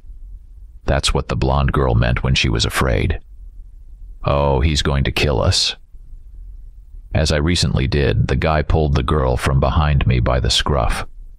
She obediently unclasped her hands from my waist and hung in his hand like a misbehaving kitten. Big eyes blinked with long lashes, and the charming little mouth twisted, ready to sob at any moment. "Can you stand on your feet?" the guy asked calmly, and put her on the ground. On the asphalt, that is. The girl waited for him to put away his pistols and take out his mobile, and with tiny steps approached me again. Thin fingers squeezed my hand. He stared at our hands unblinkingly while monotonously ordering the phone to call a tow truck and come for him and his sister, I guessed right, at a local bar. "Is there any bar with a restroom nearby?" he asked me irritably, without taking the phone from his ear. "Yes." The lame onager. "Heard that? Bring the car there." "I'm not going anywhere looking like this," the girl complained, spreading her arms so he could see her in all her pitiful condition. The guy looked her over. "It'll do. I'll get your purse and shawl from the car. It's long and wide enough to cover the consequences of your whims." But He simply didn't listen, turned to the car and walked away. Oh, his hair is long to his shoulders only on the sides, but down his back flows a luxurious tail. So trendy. I wonder how many shampoos he uses to maintain this perfection. I instinctively touched my dark, twisted in a knot hair. Could wear it loose. It's not long, but it's greasy from the dirt. I wash it only with hot water. On the way, he bent down, grabbed the scruff of the third guy, the one not shot, and dragged him to the car, throwing him at the wheels. Even from here, from us, you could hear him clearly say, "Guard until the tow truck arrives. If you fail, you'll join your buddies." Got it? With things in hand, he approached us, detouring slightly to pick up my bag with the baton. I got worried. What if he takes it away and I have to return it? The thing was given to me temporarily. What is this? It's mine. So you drove them off with this? Yeah. Will you return it to me? Did you take self-defense courses? No. Just know a few moves, I lied easily, just to get the baton back. All right. You're coming with us to the bar to help Annette clean up. Hungry? I felt nauseous from his question, if the lad is from the rich and generous. Yes, I replied defiantly. Then let's go, and we'll talk there. And we went. Me and Annette like guilty ahead, he guarded from behind. I almost burst into nervous laughter. The shepherd leads his flock. Obedient sheep. In the bar, the sheep went to clean their feathers in the ladies' room. Over my shoulder, the guy asked what to order for me. "Steak, rare," I answered calmly and only turned away from him, swallowing. Am I really going to eat real meat today? We spent a ton of napkins because Annette was afraid to wash off the traces of blood and tears with local water. Seeing the blood, I carefully asked, "Annette, are you okay? I mean the blood." "I'm fine," the girl sighed. Only one had very sharp nails. He, when tearing my dress, kept. In the mirror, I saw her eyes fill with tears. "I understand. Don't cry. Now you're with your brother, am I right?" "Yes. Chris is my brother. And what's your name?" "Jilly." "Jilly, do you live here?" The conversation went on almost about nothing, just to talk, and then Annette started telling how scared she was. I listened silently, understanding she needed to speak out, to put into words the recent fear, and forget about it. So I learned she really did act up. Leaving the restaurant, she insisted that she knew a wonderful bar behind one of the houses on this street, where her brother had never been. Chris said it was too late to walk further, but she didn't listen, and ran behind the house that seemed familiar to her. He drove after her. And here, behind the house, they got caught in a trap. Listening to the story, I felt something strange in it. But what? Probably the strange efforts of the guys from the neighborhood to rape a girl from society. They trapped her brother in a cage so he couldn't interfere with their plan. They threatened and scared the girl. And the brother behaved quite strangely.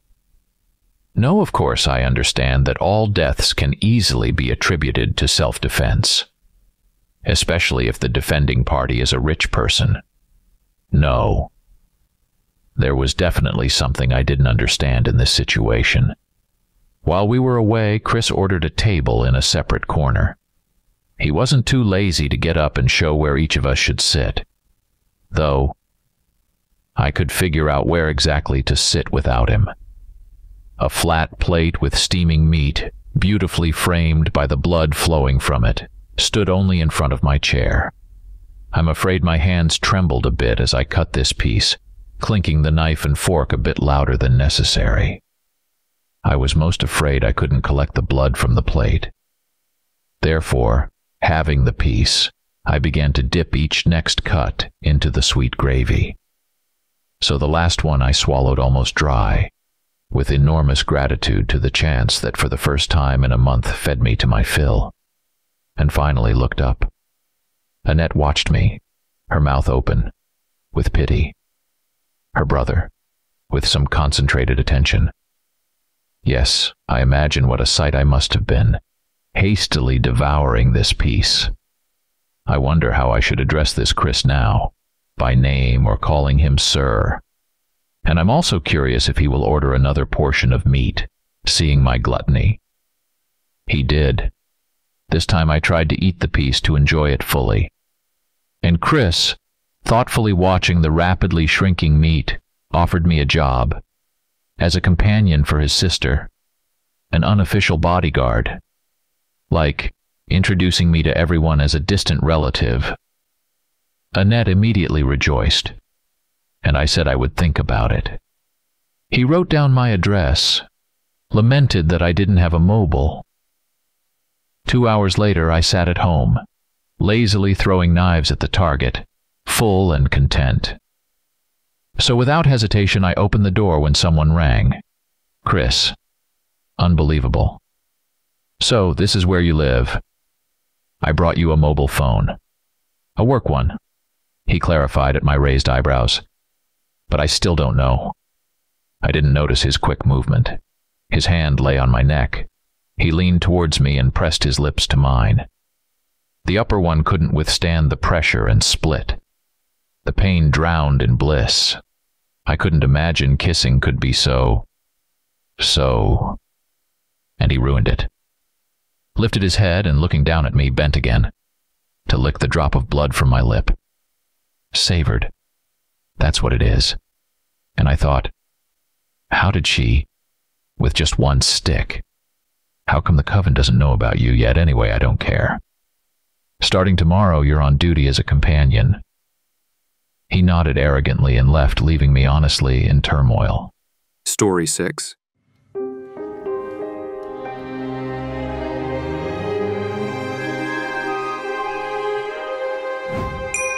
(1993). Salvation. She was making her way through the dense thickets of an ancient forest. Branches of bushes and trees whipped her face, but she felt neither pain nor fatigue, even though she had been without sleep and food for more than a day. There was no end in sight. The same endless forest lay ahead. This was good, she thought. The forest offered more chances to escape her pursuers, who thirsted for her death. And those mean people would not leave her alone. Of course, she could easily deal with them despite their number being no less than 5. The adrenaline rush in her blood was so high that she could fight a bear, but her burden hindered her. She was not alone, carrying her newborn daughter wrapped in many blankets. The girl slept peacefully, unaware of the cruel world she had just entered. The young woman stopped, carefully laid the child on the ground, and listened. Her hearing, like her other senses, was excellent, far better than that of ordinary mortals. She bared her teeth, looking back into the forest depths, sharp fangs like razor blades peeking from the corners of her upper lip. She decided they could rest for a moment, as the enemies were about 3 miles away. She sat on the ground and looked lovingly at her daughter. The girl opened her eyes slightly and whimpered. "Hungry, my dear?" the woman whispered, unbuttoning the top buttons of her tattered sweater and beginning to nurse the baby. The girl eagerly latched onto her mother's nipple, and the woman smiled sweetly. But the moment of happiness was short-lived. Soon, dark memories brought her back to the recent past, and a grimace of desperate sorrow crossed her face like nightfall. They had killed her husband, those scoundrels chasing them. Her beloved had been brutally murdered. These people had appeared suddenly, just as they were sleeping. Her husband was the first to sense something was wrong and rushed out of the room to meet the killers. Moments later, she heard a blood-curdling scream as one of the intruders drove a wooden stake into his trembling heart. She hadn't seen them kill him, but felt his pain in her own heart. With incredible speed, she grabbed her baby daughter and escaped through the back door of their home. Thus began the chase by those human monsters. Later, she had a vision of their house burning. They had set it on fire with her slain husband inside. But why did these beasts do this? For what? Yes, she and her husband needed blood, but they never killed people, always managing with the blood of wild animals that were abundant in these areas. But they would answer for everything. And first and foremost, the priest. She was sure he was the organizer of all the evil inflicted upon her family. But it was time to leave. The pursuers were getting closer. Her daughter was already fed, which was the main thing. She only worried about how to protect her from these killers. The woman rose, pressed the child closer to herself, and continued on her way. Dusk was falling. In the forest, it was already quite dark. The tree canopies shielded her from the killing sunlight. But she was pleased that at night the pursuers would stop to rest, giving them a chance to rest too, and possibly for her to hunt. With every second, she felt her strength waning. She needed fresh young blood. And just as night took hold, and the full bewitching moon appeared in the sky, she suddenly smelled people. But not those who were chasing her. Other people were somewhere ahead on her path. Without a doubt, the forest ended there. After a moment's hesitation, she continued toward the human scent, and in it, she suddenly saw salvation for her own blood. Exiting the forest to the highway, the woman with the infant was in a state of complete exhaustion. A dense fog of fatigue clouded her vision. Smelling the people, she had bypassed the remaining forest path without resting. The sun had not yet risen, but she felt its approach. Nights in late May were short. Crossing the deserted road, the woman sped up. Now her path lay through a wheat field, and she knew that if she didn't reach a residential area by sunrise, she would die. But it took at least an hour before she saw the first house in her path. Passing by it, she understood that for her plan to work, she needed something more substantial. Somewhere far in the east, the sky was already filling with the blood-red dawn. And then she found what she was looking for. This house stood before her in all its glory. She was simply amazed by the sight. Having lived her entire life in a remote hamlet, she had never seen anything like it. A palace, that was her first thought. Indeed, this structure attracted the eye with its construction. A 2-story house with an attic, built in Gothic style from black stone, and in the light of nearby street lamps, it looked like some mythical creature. The house clearly belonged to wealthy people who could be trusted with her daughter. But most importantly, she felt that good people lived here who could fully care for her child. Walking around the high metal fence with small pointed spikes, the woman approached the main gate. On the mailbox, she read the owner's last name, Miles. The woman tried to open the gate, but it was locked.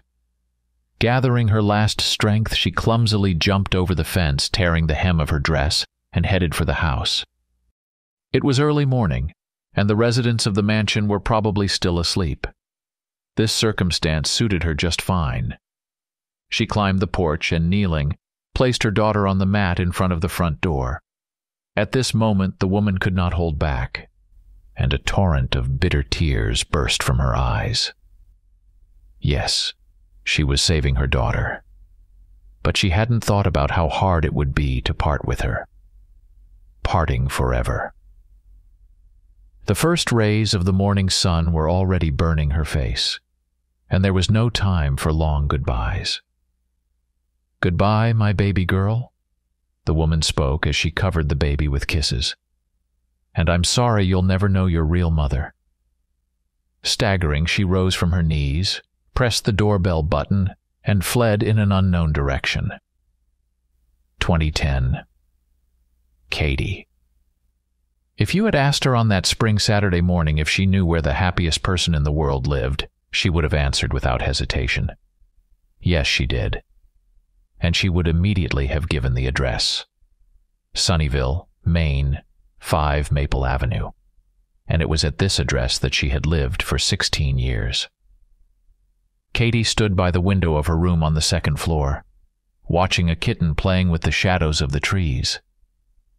There hadn't been such a warm day in a long time. Early in the morning, the sky cleared of heavy clouds, and now the sun was giving its warmth to all living things. And how wonderful that such a beautiful day was the day her older brother Alex was coming home. At the thought of him, her slightly pale cheeks flushed with a light blush. She smiled slightly and sighed heavily. Where is he? Katie fumed. He promised to arrive by 10. Alex was studying literature at Harvard, and Katie often boasted to her friends about how smart her brother was, already in his 3rd year with good grades, which wasn't easy to do at such a prestigious institution. She loved to show off in front of her friends, as she was considered one of the prettiest girls at school. She knew that her big green eyes, pale face, and luxurious brown hair made her friends often call her a witch. But she wasn't offended. In fact, she was proud of it. But today, her gorgeous hair was tied in a ponytail with a blue silk ribbon that Alex had once given her for her birthday. She turned 5 then, but remembered that day as if it had happened only yesterday. The 9-year-old boy lifting his little sister, handing her the ribbon, and whispering in her ear, "Happy birthday, Katie. This is a magic ribbon. Keep it. And as long as you have it, you will always be under my protection." And although that little girl was long gone, she still believed his words. Her reverie was interrupted by the sight of a black sedan, a Ford Fusion, pulling into the central gates. She dashed out of the room, flew down the stairs in a second, and barely managed to stop before the front door after tripping over their sleeping spaniel, Roger. Roger lazily barked, and from the kitchen came her mother's joyful voice. "Judging by your sprint, I assume Alex is here?" Grace also came out to greet her son. She approached Katie and hugged her shoulders. "Mom, I'm sorry, but I'm so happy Alex could make it to our celebration." "We're all very happy about it, dear." The front door swung open, and there was Alex. Before he could say hello, Katie was already hanging on his neck, covering his face with light kisses. Dropping a large sports bag from his left hand, he hugged Katie around the waist and twirled her around the living room. Out of breath, he set her down. "Well, Katie, you're not the little feather you used to be. Hi." Alex took her young face in his hands and kissed her cheek gently. And then Katie felt a strange feeling inside herself. It was unlike simple sibling love. It was sharper and more greedy. She hated herself for these feelings, but she could do nothing about them. Sometimes they just came on their own. "Hi, Alex," she said, lightly stepping away from him, her cheeks now burning with a crimson fire. Alex looked slightly abashed, and she noticed he also seemed a bit embarrassed, as if he felt something too. But then Grace took center stage, hugging her son and doting on him as if he were a little mischievous boy, constantly repeating that he never listened to his mother. Alex fended off his mother's reproaches as best he could. Sometimes Katie helped, finding the scene very amusing. Eventually, Alex couldn't take it anymore and reminded his mother that he had just arrived, was incredibly hungry, and would prefer to continue this interrogation a bit later. Grace fell silent, looking puzzled first at her son and then at her daughter, and then suddenly burst out laughing. In a second, the children joined her infectious laughter. The weekend flew by unnoticed. Katie increasingly realized with sadness that Alex was no longer the same. He had grown up, and she remained the little sister, wanting him to give her as much attention as before. But time couldn't be stopped, let alone turned back. Evenings Alex spent with friends, returning home well past midnight, and during the day he either slept or lay in his bed sullen and silent. On Memorial Day, the family gathered around the festive table. Father Jonathan was off work that day too, and Katie was very pleased that on Alex's last day home they could all be together. Everyone joked and rejoiced. Grace and Katie were busy with the table, and usually lazy Roger kept circling around them, wagging his tail in the hope of getting something tasty. And when everything was finally ready, Jonathan, with a broad smile on his face, poured the liquor into glasses and solemnly made his signature toast. When it was Alex's turn, he awkwardly stood up, and looking around shyly, surprised everyone with his unexpected speech. "Dear Mom, sweet Kathy, I raise this glass, and since we are all gathered here together, I want to share some wonderful news with you. I haven't told you yet, but a year ago I met a wonderful girl in Boston. Her name is Mary. We love each other, and just recently we decided to get married." Katie nearly fainted. Her heart was pierced by an icy cold, and she felt a terrible hatred for this girl, Mary, whom she had never even seen.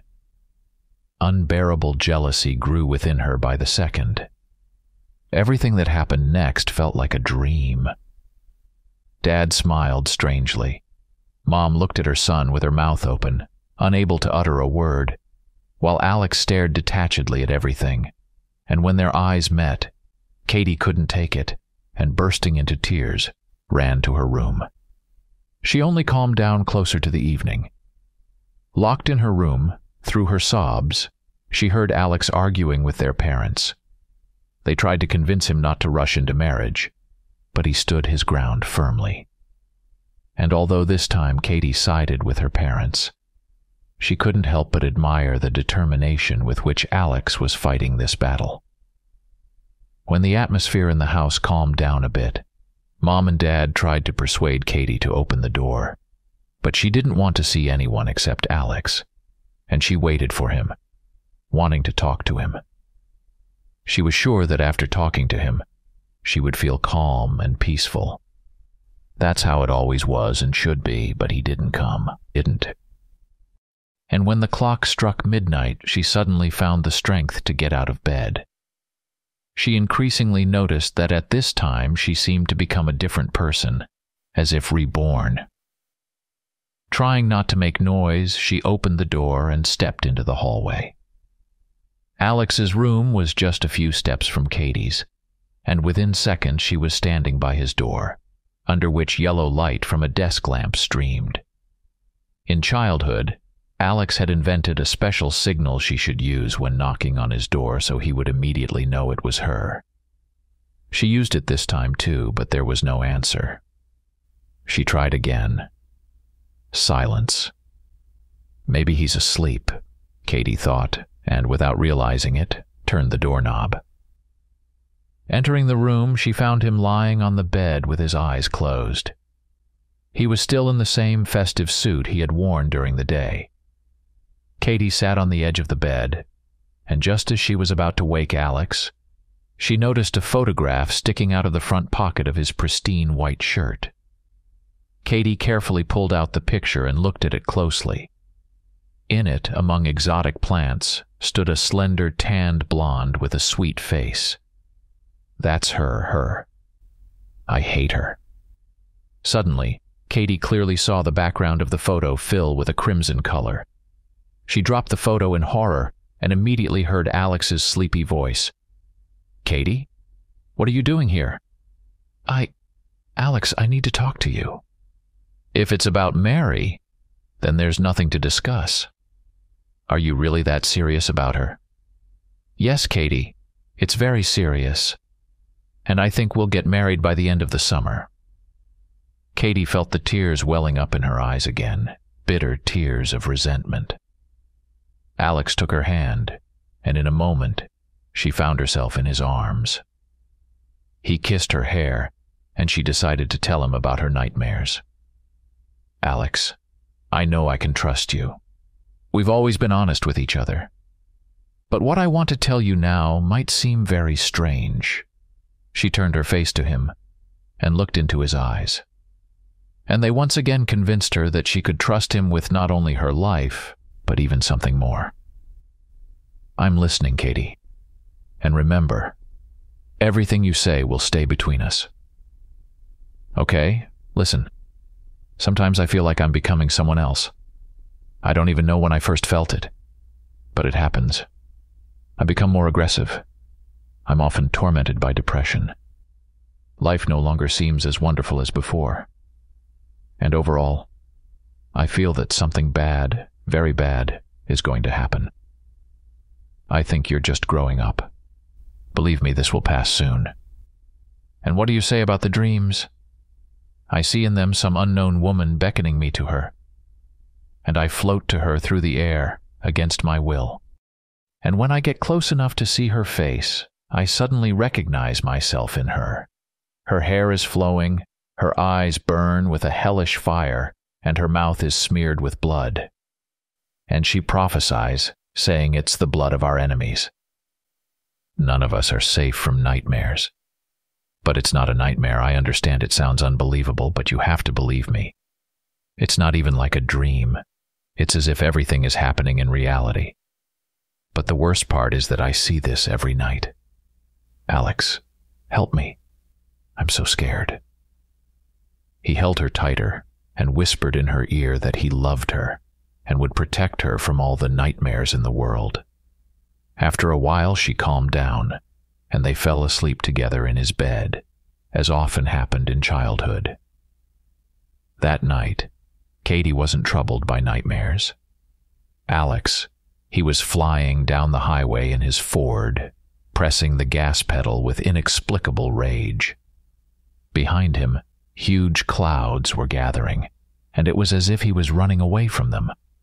Ahead lay springtime Boston, and Mary awaited him there. He didn't care about any silly speed limits. He wanted to see his fiancée as soon as possible. The car's speakers blared heavy rock, but the loud music never distracted him from the road or his thoughts. He hadn't wanted to go home for the weekend. He would have much preferred to spend the holidays with Mary. But he had to tell his family about his relationship with her. And although it wasn't easy, he managed to do it. Thank God. He had convinced his parents that it wasn't just a fleeting infatuation with another girl, but true love. But things were much more complicated with Katie. She reacted rather strangely to his relationship with Mary. Of all things, he didn't expect that from her. Of course, they loved each other, but differently, like siblings. And especially since he had gone to study, everything had changed dramatically. She, too, needed to find some boy. She couldn't follow him around her entire life. In 3 months, she would turn 17. He needed to find her a special gift, Alex decided. Otherwise, the girl was going completely crazy. He glanced in the rearview mirror and was horrified to find that it didn't show his reflection. Alex slammed on the brakes, nearly sending the car into a ditch. Struggling with the steering, he stopped on the shoulder, his body trembling. He looked in the mirror again and this time saw his frightened face. Calming down a bit, Alex continued his journey. This is a sign, a warning. He didn't know where the thought came from, but it didn't leave him for the rest of the trip. About a mile from the city limits, his sedan was pulled over by a police officer for speeding. "Damn, got caught," Alex muttered. Handing over his driver's license, he smiled innocently at the officer. The officer peered into his face and asked, "Are you okay, buddy? You don't look so good." "I'm fine." Late at night, they lay in bed after a fantastic lovemaking session. Mary was already asleep, and Alex studied the patterns on the ceiling wallpaper. In the moonlight, they seemed like mysterious hieroglyphs. Sleep wouldn't come to him, and random thoughts filled his head. Alex turned to Mary, and for a moment it seemed to him that Katie was lying next to him, with streams of blood flowing from the corners of her mouth onto the pillow. But as soon as he blinked, Mary was back in front of him. What the hell? He gently touched her face with his fingers, and she woke up immediately. "Is something wrong, dear?" "No, nothing." Alex squeezed her hand and added, "Promise me you'll be careful." "I don't understand. Is something bothering you?" "I don't know, I'm just worried about you." "Okay, I'll be careful. Thank you. I love you." Days flew by, weeks passed. Alex barely noticed how everything around turned green.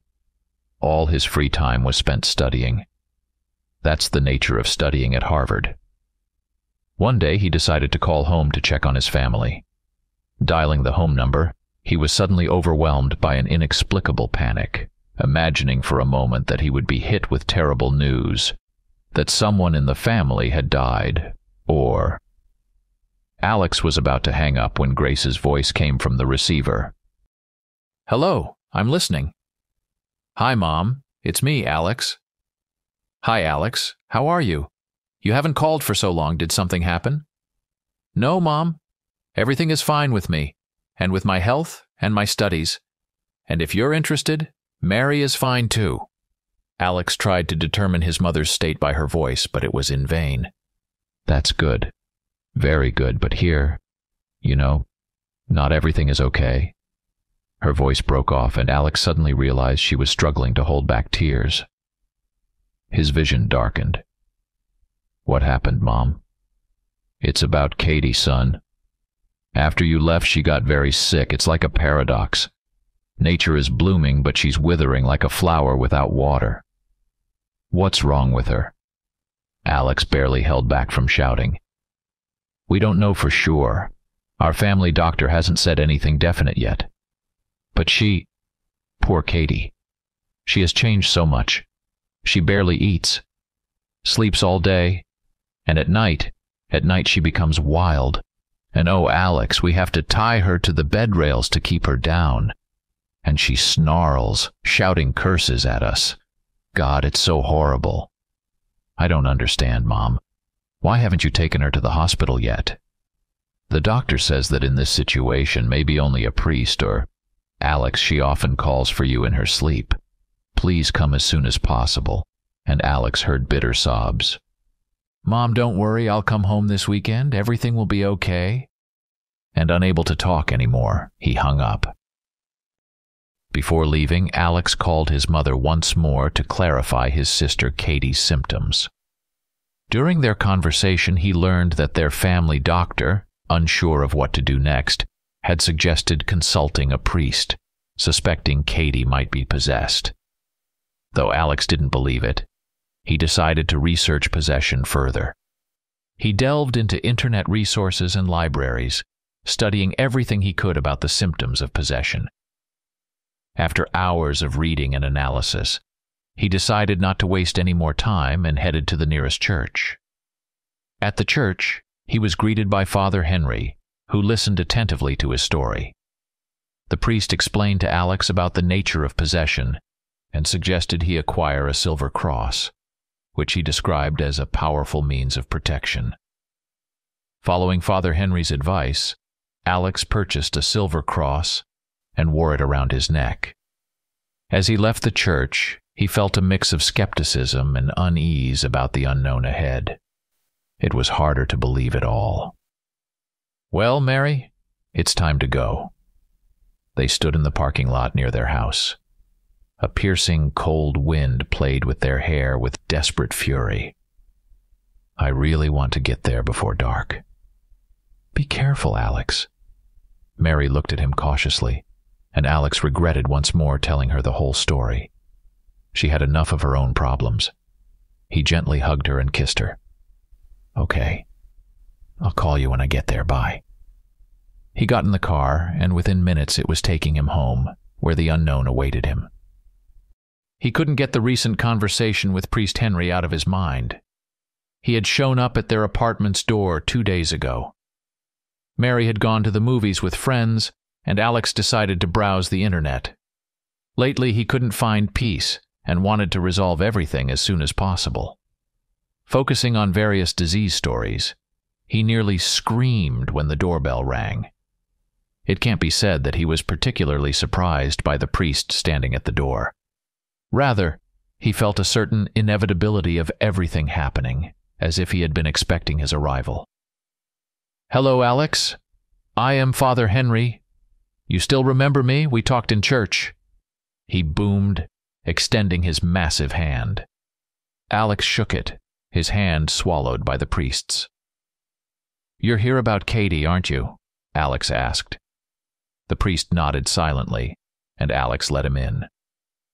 Moments later, they were sitting in the living room, and Alex couldn't believe what he was hearing from this holy man. "You have to understand me, Alex. I was concerned about your story, and I took the liberty of researching it. What I'm about to tell you may seem like a bedtime story. But you have to believe me, Alex. Your sister is a vampire, and she's not really your sister, at least not by blood. 17 years ago, we tracked down a strange family living in this area. After observing them for a few months, we confirmed that they were vampires. Armed with crosses, crucifixes, and stakes, we attacked them. But unfortunately, the woman with a newborn girl managed to escape. We pursued them for 2 days, and when we caught up, we found the woman without the child.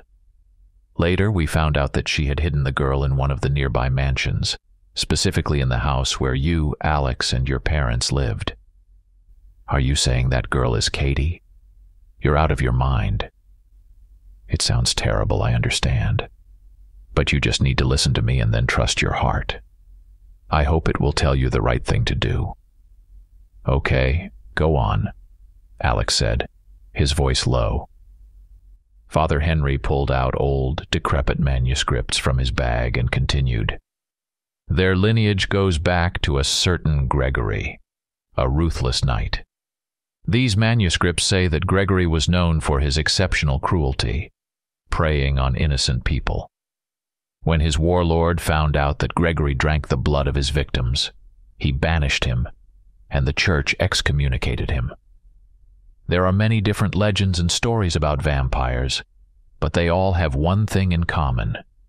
They always feed on blood, making them spawns of the devil, and they have no place in this world.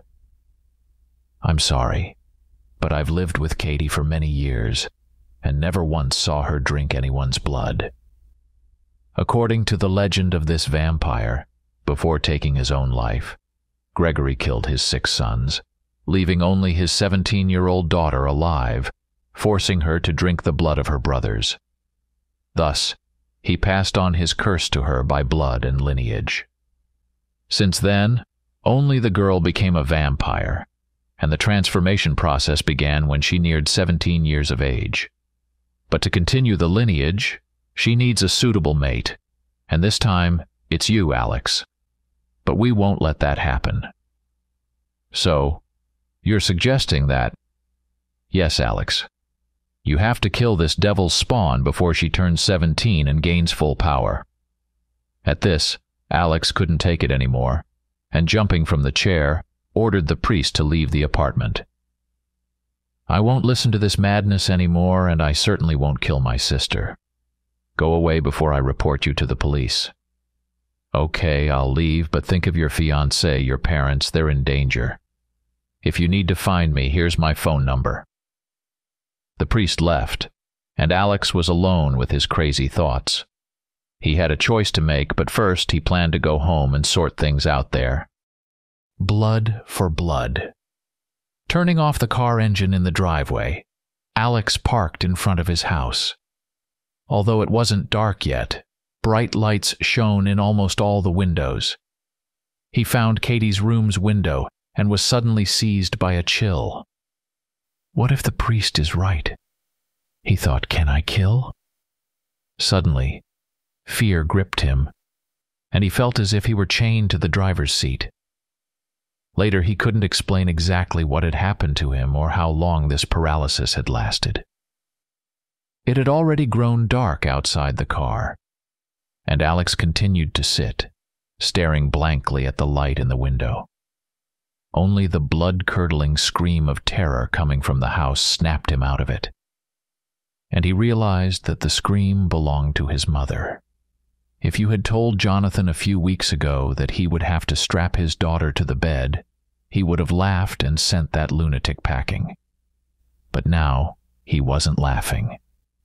Now, every evening with the onset of darkness, he tearfully tightened the straps on Katie's hands and feet, and he figured that soon this would not be enough to hold his daughter because her strength was growing. He feared this. He couldn't imagine her harming them. But in her eyes, he saw only hatred and thirst. That morning, Jonathan woke up with a bad feeling, and it stayed with him all day. But he tried to ignore it. All his thoughts were focused on how Katie would react to Alex's arrival. He went up to the second floor. In front of Katie's room, Dr. Harrison, who had been living with them for some time, was breathing heavily. Sighing deeply, the doctor sympathetically patted Jonathan on the shoulder. Katie lay on the bed, neither alive nor dead, her eyelids lowered but her eyeballs moving rapidly beneath them. Jonathan did the usual procedure with the straps and approached Grace. "I hope Alex arrives before she—" "I hope so too. I don't want him to see her in this terrible state." They stood there fearfully looking at their daughter. Suddenly, Katie's eyelids lifted, and bloodshot eyes stared at them. Growling gutturally, Katie tried to break free from the tightened straps. Her body, dressed in a white nightgown, rose from the bed, revealing her thin shoulders, and her mouth twisted into a contemptuous grimace. Sharp fangs emerged from the corners of her upper lip. "Untie me," she hissed in a voice that wasn't hers. Ignoring their daughter's threats, Jonathan heard strange sounds from the hallway. And then it hit him that they had forgotten to lock up their pet, Roger. Just as he moved to shut the door, the dog darted past the people trying to catch him and jumped onto Katie's chest, licking her face unsuspectingly.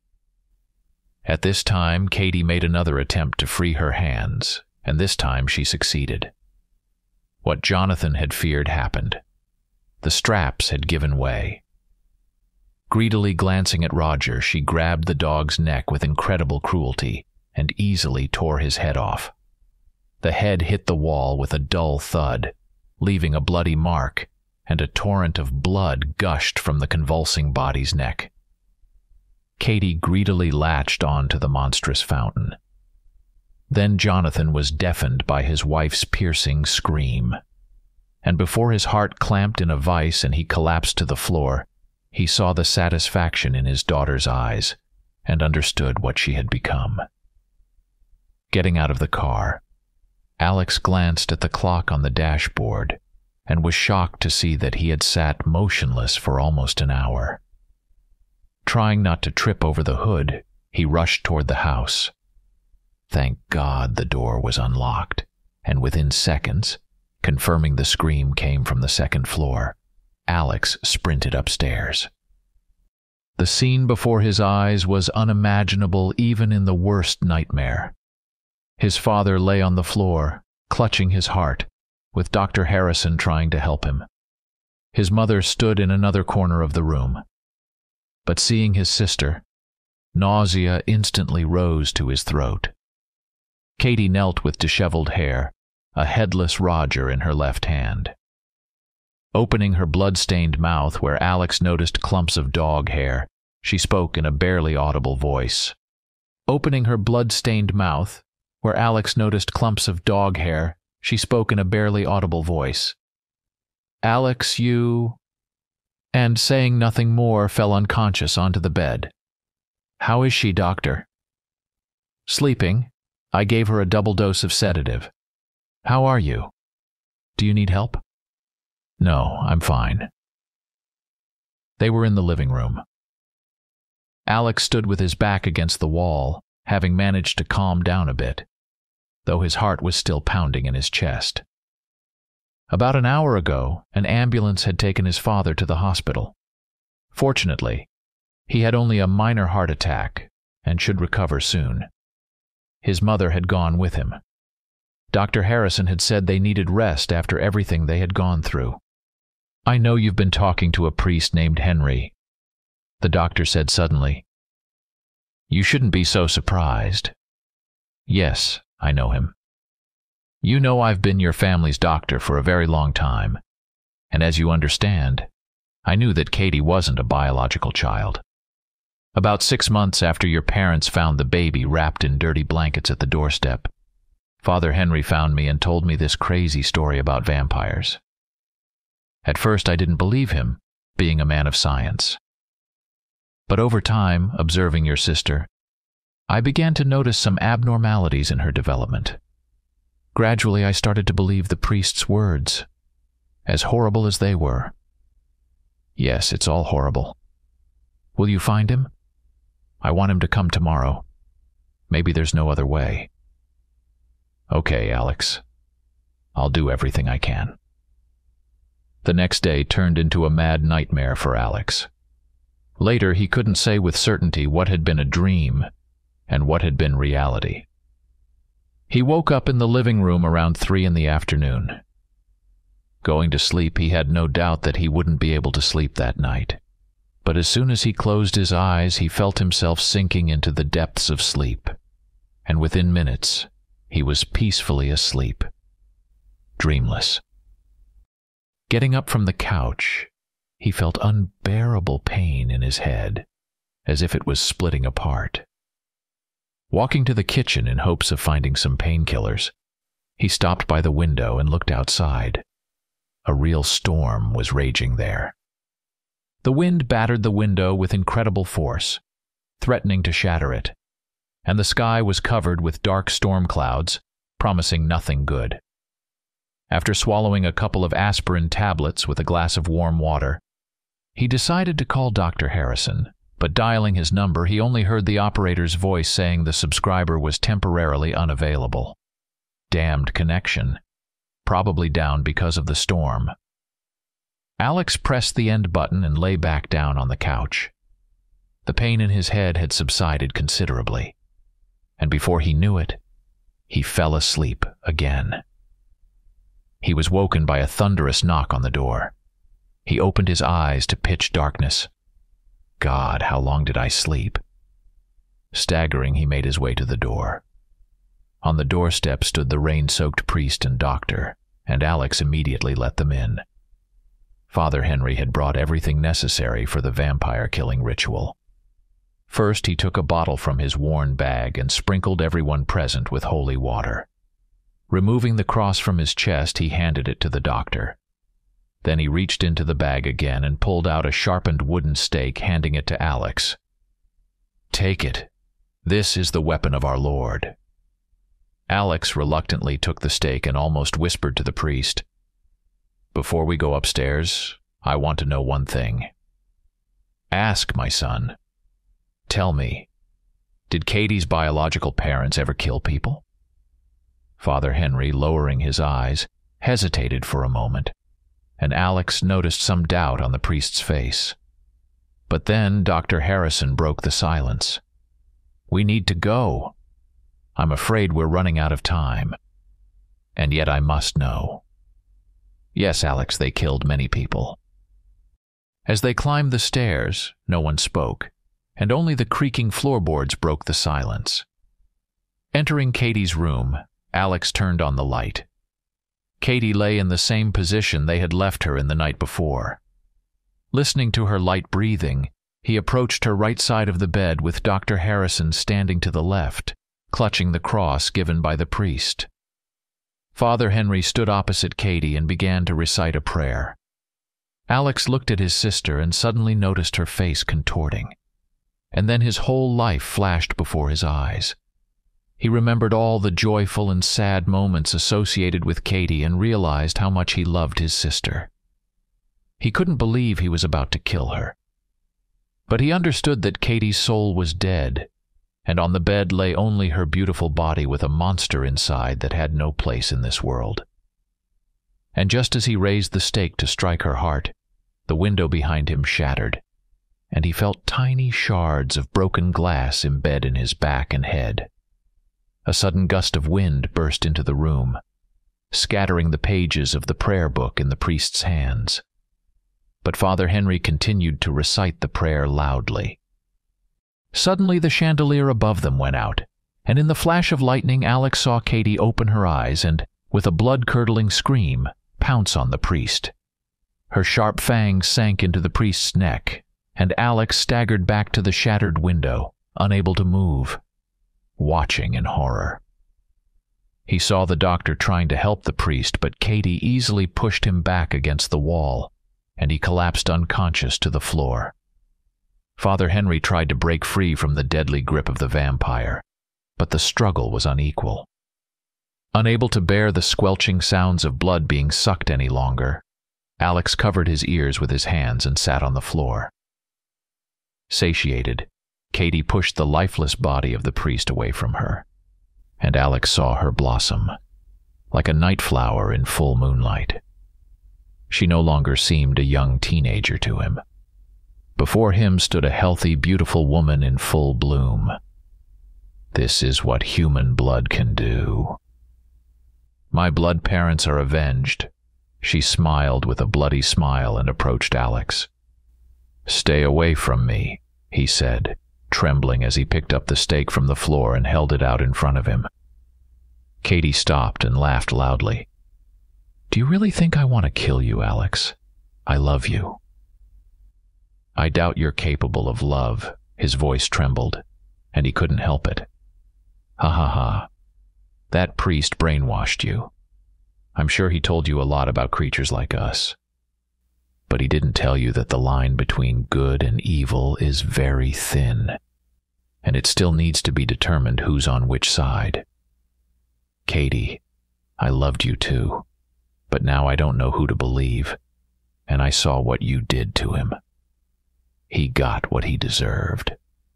Katie's pale face was shadowed by endless sadness, and Alex suddenly realized she was telling the truth, and the priest had lied to him about the murders of people. "Alex, you can become like me too. I can make it quick and painless, and then we can live together forever." Silence fell. Katie seemed to glide toward him, her cold fingers brushing his face. They gazed into each other's eyes for a long time. Alex pondered her words, and he believed them. Deep inside, he yearned for eternal life, yearned for this beautiful woman standing before him. But his conscience whispered otherwise, asking if he truly wanted such a life. No, he would rather die when his time came. And besides, there was Mary, who awaited and loved him. "No, Katie, I'm sorry, but I can't. You have to understand." "I see. I can tell by your eyes. I'm very sorry you made this choice, but know that I will love only you for all my life." She turned toward the window and, like a butterfly, disappeared into the night. they never saw each other again. After the events of that horrific night, Alex and his parents struggled to cope with the loss of Katie. They couldn't come to terms with what had happened, each of them bearing the pain and regret in their hearts. Grace and Jonathan often reminisced about their daughter, her smile, her ringing laughter, and even her oddities, which now seemed like mere childish pranks. Alex, too, was tormented by memories. But eventually, with the support of his fiancée, Mary, he began to find solace. The years went by and the wounds gradually healed. Alex and Mary got married, and their union was strong and filled with love. They had 2 adorable children who became the center of their lives. Many years passed. Alex became a successful writer. Mary worked at a prestigious school, and their children brought joy to their parents with their accomplishments. One day, they decided to take a trip to France to show their children the beauty of Europe and acquaint them with the country's rich history. They strolled through the streets of Paris, enjoying a warm summer evening. Alex held his daughter's hand while Mary held their son's. The city was full of life, sounds, and aromas. They laughed and took photos in front of the Eiffel Tower, tried fresh croissants, and enjoyed the moment. One evening, while they were walking through Montmartre, Alex suddenly noticed a familiar figure among the crowd. He froze, not believing his eyes. Katie. She was walking beside a tall man, holding the hand of a little girl who looked remarkably like Katie did as a child. Alex couldn't take his eyes off his sister. She looked wonderful, exuding calm and happiness. Katie noticed him too. Their eyes met, and Alex felt his heart stop for a moment. But instead of approaching and greeting him, Katie simply smiled at him. It was a warm and reassuring smile, full of understanding and forgiveness. She walked past him without stopping, soon disappearing from sight with the man and the little girl. Alex stood motionless, realizing that this wasn't just a chance encounter. It was a sign that Katie was all right. He understood that she had found her place in the world, that she was happy. Alex's heart filled with relief and peace. He knew he could finally let go of the past. Approaching his family, Alex hugged Mary and the children, feeling an extraordinary warmth and love. He didn't tell them about meeting Katie, deciding to keep this memory in his heart. It was their little secret, a sign that even in the darkest world, one can find light.